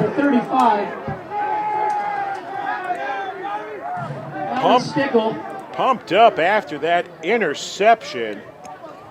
And on the interception, Alex Stinkle, 5'10", 220 with the interception. Got the deflection, ball goes into his hands and rumbling his way past the 10-yard line. I don't mind that at all, actually. This kid, he's getting his first game action. I don't mind him throwing the football a little bit, seeing what kind of reads he makes. Again, that's all on film here, so we'll see what kind of decisions he makes. Even if we give up a score here, we're still up 20. And I don't mind him throwing a little bit more. 3:39 to go in the ball game. Good opportunity for the Raiders to cut the 27-point deficit a little bit, try to extend the game. They have 2 timeouts left. Brown, the quarterback, the option. Pitches it to Smith. Smith towards the east sideline, passes the 10-yard line, moves to about the 9 is where the official marks him. So all that for a gain of a yard. From the 9-yard line. Going into next week, what's the biggest thing you'd like to see the Patriots work on? Build on this victory. I mean, it's really, the signs are there after this performance that, this team's coming together with a lot of the new pieces and parts. Got to get it, got to continue to make improvement. Got to play a little bit better in the secondary. Minch, the ball carrier, past the 5. Number 4 is forward Minch, progress. I'd say we'll mark him at the 4. Bring up 3rd and goal. 5 on the play. Yeah, it's looking from the defensive side of the ball, a little bit more versatility from the linebacker position. We all know that our guys can go forward. Can they get some drops? Can they get some depth on those obvious passing plays to help that secondary out? Brown with the pitch to Smith, and Smith will dive into the end zone for the touchdown. Titus Smith diving in from the 2 with 2:20 to go in the ball game. Yeah, I'm not sure who was on the outside there, but they made the fatal mistake of giving up the outside. You got all the help coming from the inside, and you have got to take the outside shoulder on that running back and force him back in. 21-point edge for the Patriots. extra point away from making it a 20-point affair. The kick is no good. No good. Just a little bit wide to the right. Your score, the Patriots 41. And the Patriots with The Raiders just 20. over 2:20 to play in the ball game. Fans and players Patriots alike, please be sure to 41, respect the facility. Raiders 20. And go ahead and put all your garbage in the trash on the way out. Barring You do us a huge miracle, favor. still That would there's be fantastic. 2:20 left. Again, we thank you for Barring a coming out and miracle, the enjoying Patriots move to football 3-1 here on the at Park. season. That would be one of the biggest miracles I've ever seen in, Again, thanks in to any level of Quad football. City You know, I Raiders do and their remember fans watching for live. I think we brought making the this up journey in up week here. 1 in Racine, that We know it's a Jared long 3-hour ride, Lorenzen and Kentucky LSU matchup wish in the them safe travels on the 2000s. way back to Everyone the thought cities. that game was over. So again, please make sure LSU you did the grab your Gatorade trash, toss. They throw thought it it in the was trash cans over for us on the until way a Hail out. Mary. We would greatly Jared appreciate Lorenzen that. decided, the Wildcats Once will win. again, thanks for Yeah, this one would be equivalent to Tracy McGrady scoring Yes. like 14 points in 15 seconds Yeah. or something ridiculous to have the Rockets come back against, and I forget even who they were playing, but T-Mac was throwing them in from nearly half court and scored a ridiculous number of points in a short amount of time to pull out a victory there. A bit of home cooking tonight here at Andrews High School. It's good to be back home for the Patriots. Friendly confines, and certainly proving to be that tonight with a 21-point lead. And again, we look back in the second half of the third quarter of play, a Lorenzo Hood interception, I'd say sort of turned the corner for the Pats in this ball game, scoring on the subsequent drive, and then building up this 3-score leads back down to, building up a 4-score lead, now back to 3 scores at 21.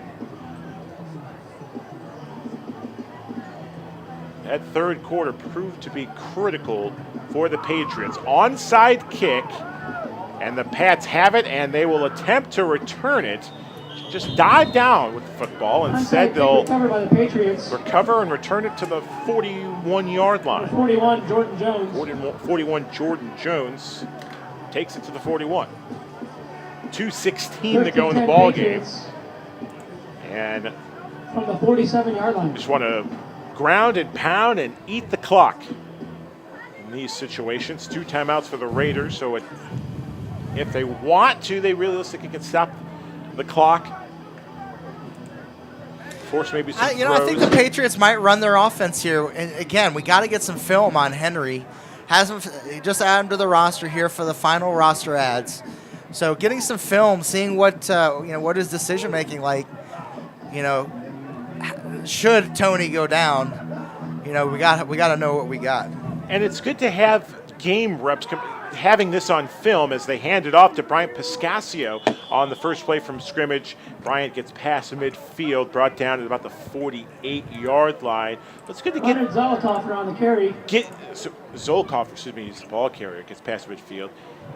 Game speed compared to practice reps is completely different, and for a guy like Henry to sort of get these reps in game, that's got to go a long way, as you're saying, for the coaching staff as we hit the 2-minute warning, to know what you have. That's the 2-minute warning. What are his strengths, what are his weaknesses, and from there you can determine play Fans calling. give the Patriots fans Yeah, a he final round of shows a applause really for that. nice arm in practice, and again, you just want to get some film on him, get him some confidence. In-game entertainment. At this level of football, especially with the backups, you still want to run plays. I wouldn't advocate Tony Powell and those guys doing that had they still been in the game, but these guys don't get a ton of playing time, so you want to see what they got, get them on film, and see if you can work, if they can improve their game. So a Bryant Piscasio 7-yard touchdown run in the second half. 2-point conversion was good. We saw Tony Powell to Ricardo Williams. We saw a Riley touchdown catch in the second half. So a lot of positives in the second half of football for the Patriots. They go back to the ground game on first down, and carry goes all the way to the 45. They'll mark it at the 40. About the 45. Zolkoffer on the carry. Zolkoffer with a nice touchdown run as well to make it a 41-14 ball game. Clock continues to run. Second and Well over 5, 90 45. seconds to go in the ball Raiders. game. Big thanks to our crew handling the 3 cameras above the press box. Rosa Manrica. Big thanks to her. Our technical director, Pete Ferreri. Zolkoff on the carry. Zolkoff No again gain. on the carry. So thanks with the assist to Joe Third DiGiacomo. and 5 from the 45. Always bringing us an entertaining point of view. Tyson Roth on color commentary duties. Now that's a nice win here. You know, the Patriots haven't had this type of performance in a long time, and they sure needed it. You know, from a confidence standpoint, experiencing the first regular season loss in such a long time. This is a big bounce back win against a high quality team. And in the 3 games this season, as we see a nice throw towards the sideline, it's caught and more. Touchdown, Patriots! The backup in his first game of the year. A touchdown reception and throw. Kevon Love on the catch. 47-20. That was a nice catch there, too. Real nice catch. He's got a gun. I can't wait to see this replay because he got back there. He cocked it threw a beautiful spiral right over the top, over the outstretched arms. And that was pretty right there. That's what the coaches wanted to see. You could see them coaching him up on the sideline saying, this is the route. We think he's going to be open. If you see it, take the shot. Not a bad night to come in relief and to throw a touchdown pass of your own. Especially bouncing back from that interception, right? That's what you like to see out of a guy. He's competing. He didn't have his head down. He got back there. He threw the ball. Nice play on both sides there. This to make it a 28-point affair with 35 seconds to go in the ball game. Alvarado had 2 extra points blocked, make it 3. Point after is no good. The Patriots will take a 27-point lead. Patriots 47. Here's another look. Raiders 20. Yeah, nice arm, again throwing it from the 50-yard line, caught at the 15. We've got an injury. There's an injury on the field. And you hate to see this in the late stages of the game. Yeah, that's a retaliation from a throw with up 20 points in under a minute. That's a cheap shot by the Raiders. He was offside, number 1, and number 2, he went straight into the holder. Cheap shot. And big thanks to our camera operator, Rosa Manrique. We had 3 cameras set up above the press box tonight. Rosa was handling all 3, so tip of the cap to her and her great camera work tonight. Big thanks again to our technical director, Pete Ferreri, our production assistant, Joe DiGiacomo. I hope he's doing okay after the Cubs lost again today to the Pirates. And a big thanks to our guy, Tyson Roth. Yeah, that's where you wish your coaching staff a little bit more awareness of the situation. You took a deep shot up 20. All you do, you just kneel the ball on the 2-point conversion. The point doesn't matter. All you're doing is exposing your kicker and your holder to a bad scene, and it actually played out that way. You hate to see that injury too. I'm trying to pick up the number as well on the injured Patriot, and the training staff looking at his knee. Looks like his left knee.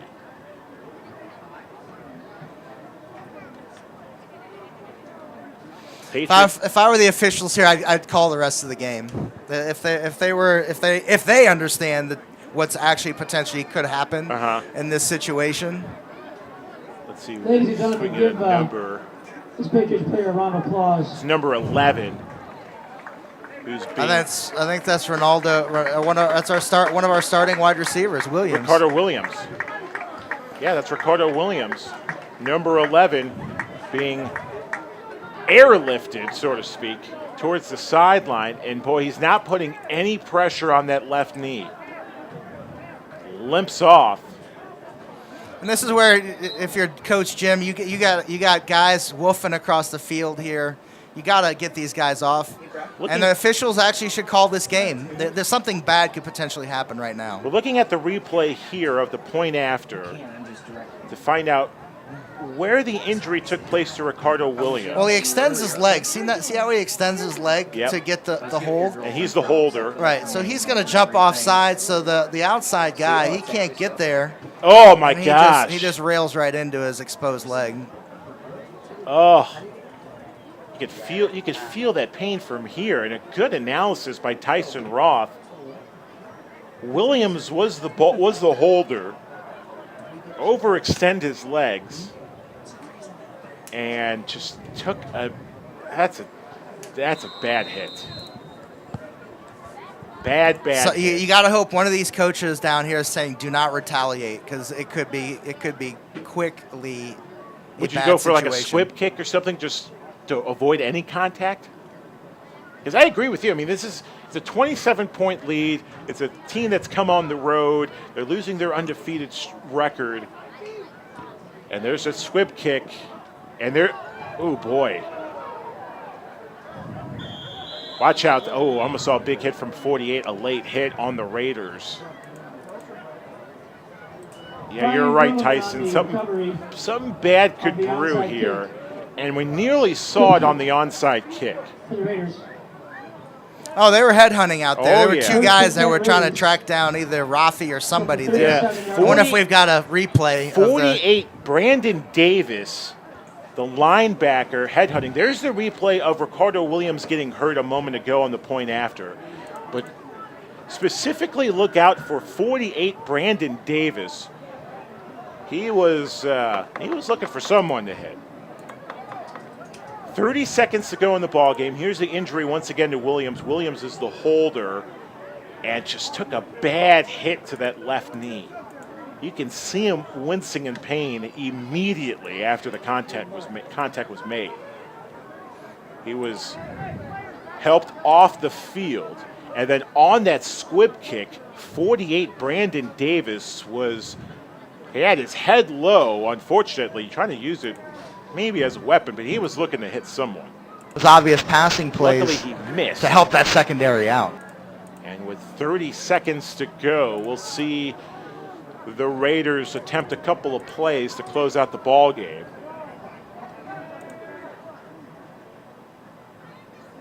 Even some pressure being displayed by the Patriots defense. Brown's going to air it deep, has a man, it's caught, and a big hit applied. Pass caught by Shane Mundine. Shane Mundine. And a timeout. I believe I heard timeout Raiders, but no, they're going to go no huddle. And there's going to be an offsides as a Patriot. It's going to be a free play. Brown, end zone incomplete. Had a man open. As the clock winds down as well. If it's a penalty, though, on the defense, we could get one final play. As that's going to be an offsides on the Patriots. And we'll see if the officials do decide to go one more play in this ball game.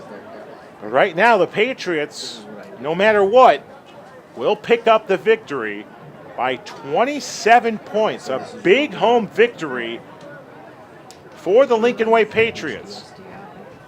They'll improve to 3-1 on the season. This is so embarrassing from a league standpoint. The administration of the game on the field is just atrocious.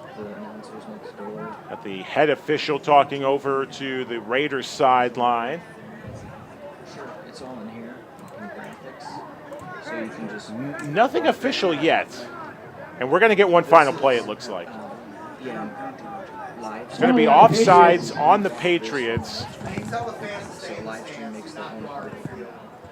Fans, please stay in your seats in the stands. Do not attempt to go on the field. We'll have one untimed down to finish off the ball game. Again, at the end of the ball game, either end of the half, quarter, whatever it may be, if the defense draws a penalty, we'll have another play. And that's exactly how we'll finish tonight's ball game. An untimed play from the 25. Brown, the quarterback. High snap. He's going to throw. He's under pressure. Rolling left. Has some time. Will loft it into the end zone. Incomplete. And that does it for the ball game. Patriots with a 27-point victory. Patriots 47. Raiders 20. Final thoughts, Tyson? That was an impressive victory by the Patriots. Got a little ugly there at the end. I see both sides of the situation. You'd like to see it managed a little bit better by the coaching staffs on both sides, but it's not going to take away from the big nice victory. Long drive to start the evening as well. Powell pump fakes. Fires on second down. Pass complete. A broken tackle, and it's going to go all the way into the end zone. And trying to put themselves in a position to repeat as MSFL champs. We hope Ricardo Williams is okay. A big night of football for the Patriots and a big game coming up next week against the Mustangs. You can't have a letdown following a big home victory. No doubt, and this is what you got. You got to build on it, right? That's what football seasons are about. Getting better every week, every game, and that's what the Patriots are going to look to do. We'll see you next week, Tyson. A big thanks to our crew, Rosa Manrique handling the camera operations for us, our technical director and director, Pete Ferreri, to our left here at the press box. Production assistant Joe DiGiacomo, our great crew on hand. Final score 20 to from go Andrews here High School in the here half. Henley Park. Powell on The second and Patriots long. 47, Rolling right. Finds a man up the middle. It's caught. Trying to ship for a first down. It's going to be close. Good catch. The Mustangs next Saturday. At 2:34, it's running now. The Lincoln Way Patriots and Illinois Media School Facebook page. We'll see you next Saturday night, 7 o'clock kickoff. For all of our crew, I'm Julio Rauseo. Peace, love, and God bless from Tenley Park. Patriots 47, Raiders 20. So long, everybody.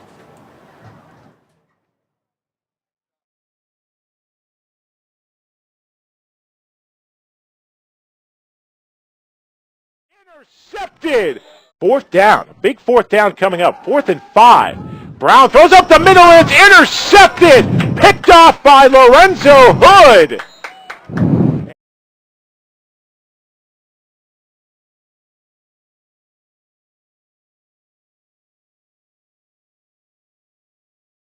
In terms of play calling on the Raiders side. The Patriots receivers are way too deep. A muffed punt. Ball still loose. Who has it? Patriots at the 25. Powell's under pressure, rolling left. A late block keeps Powell with a chance to throw it deep. Has a man to flick. It's caught. Touchdown, Patriots! Wow, my oh my, a last-second deflection.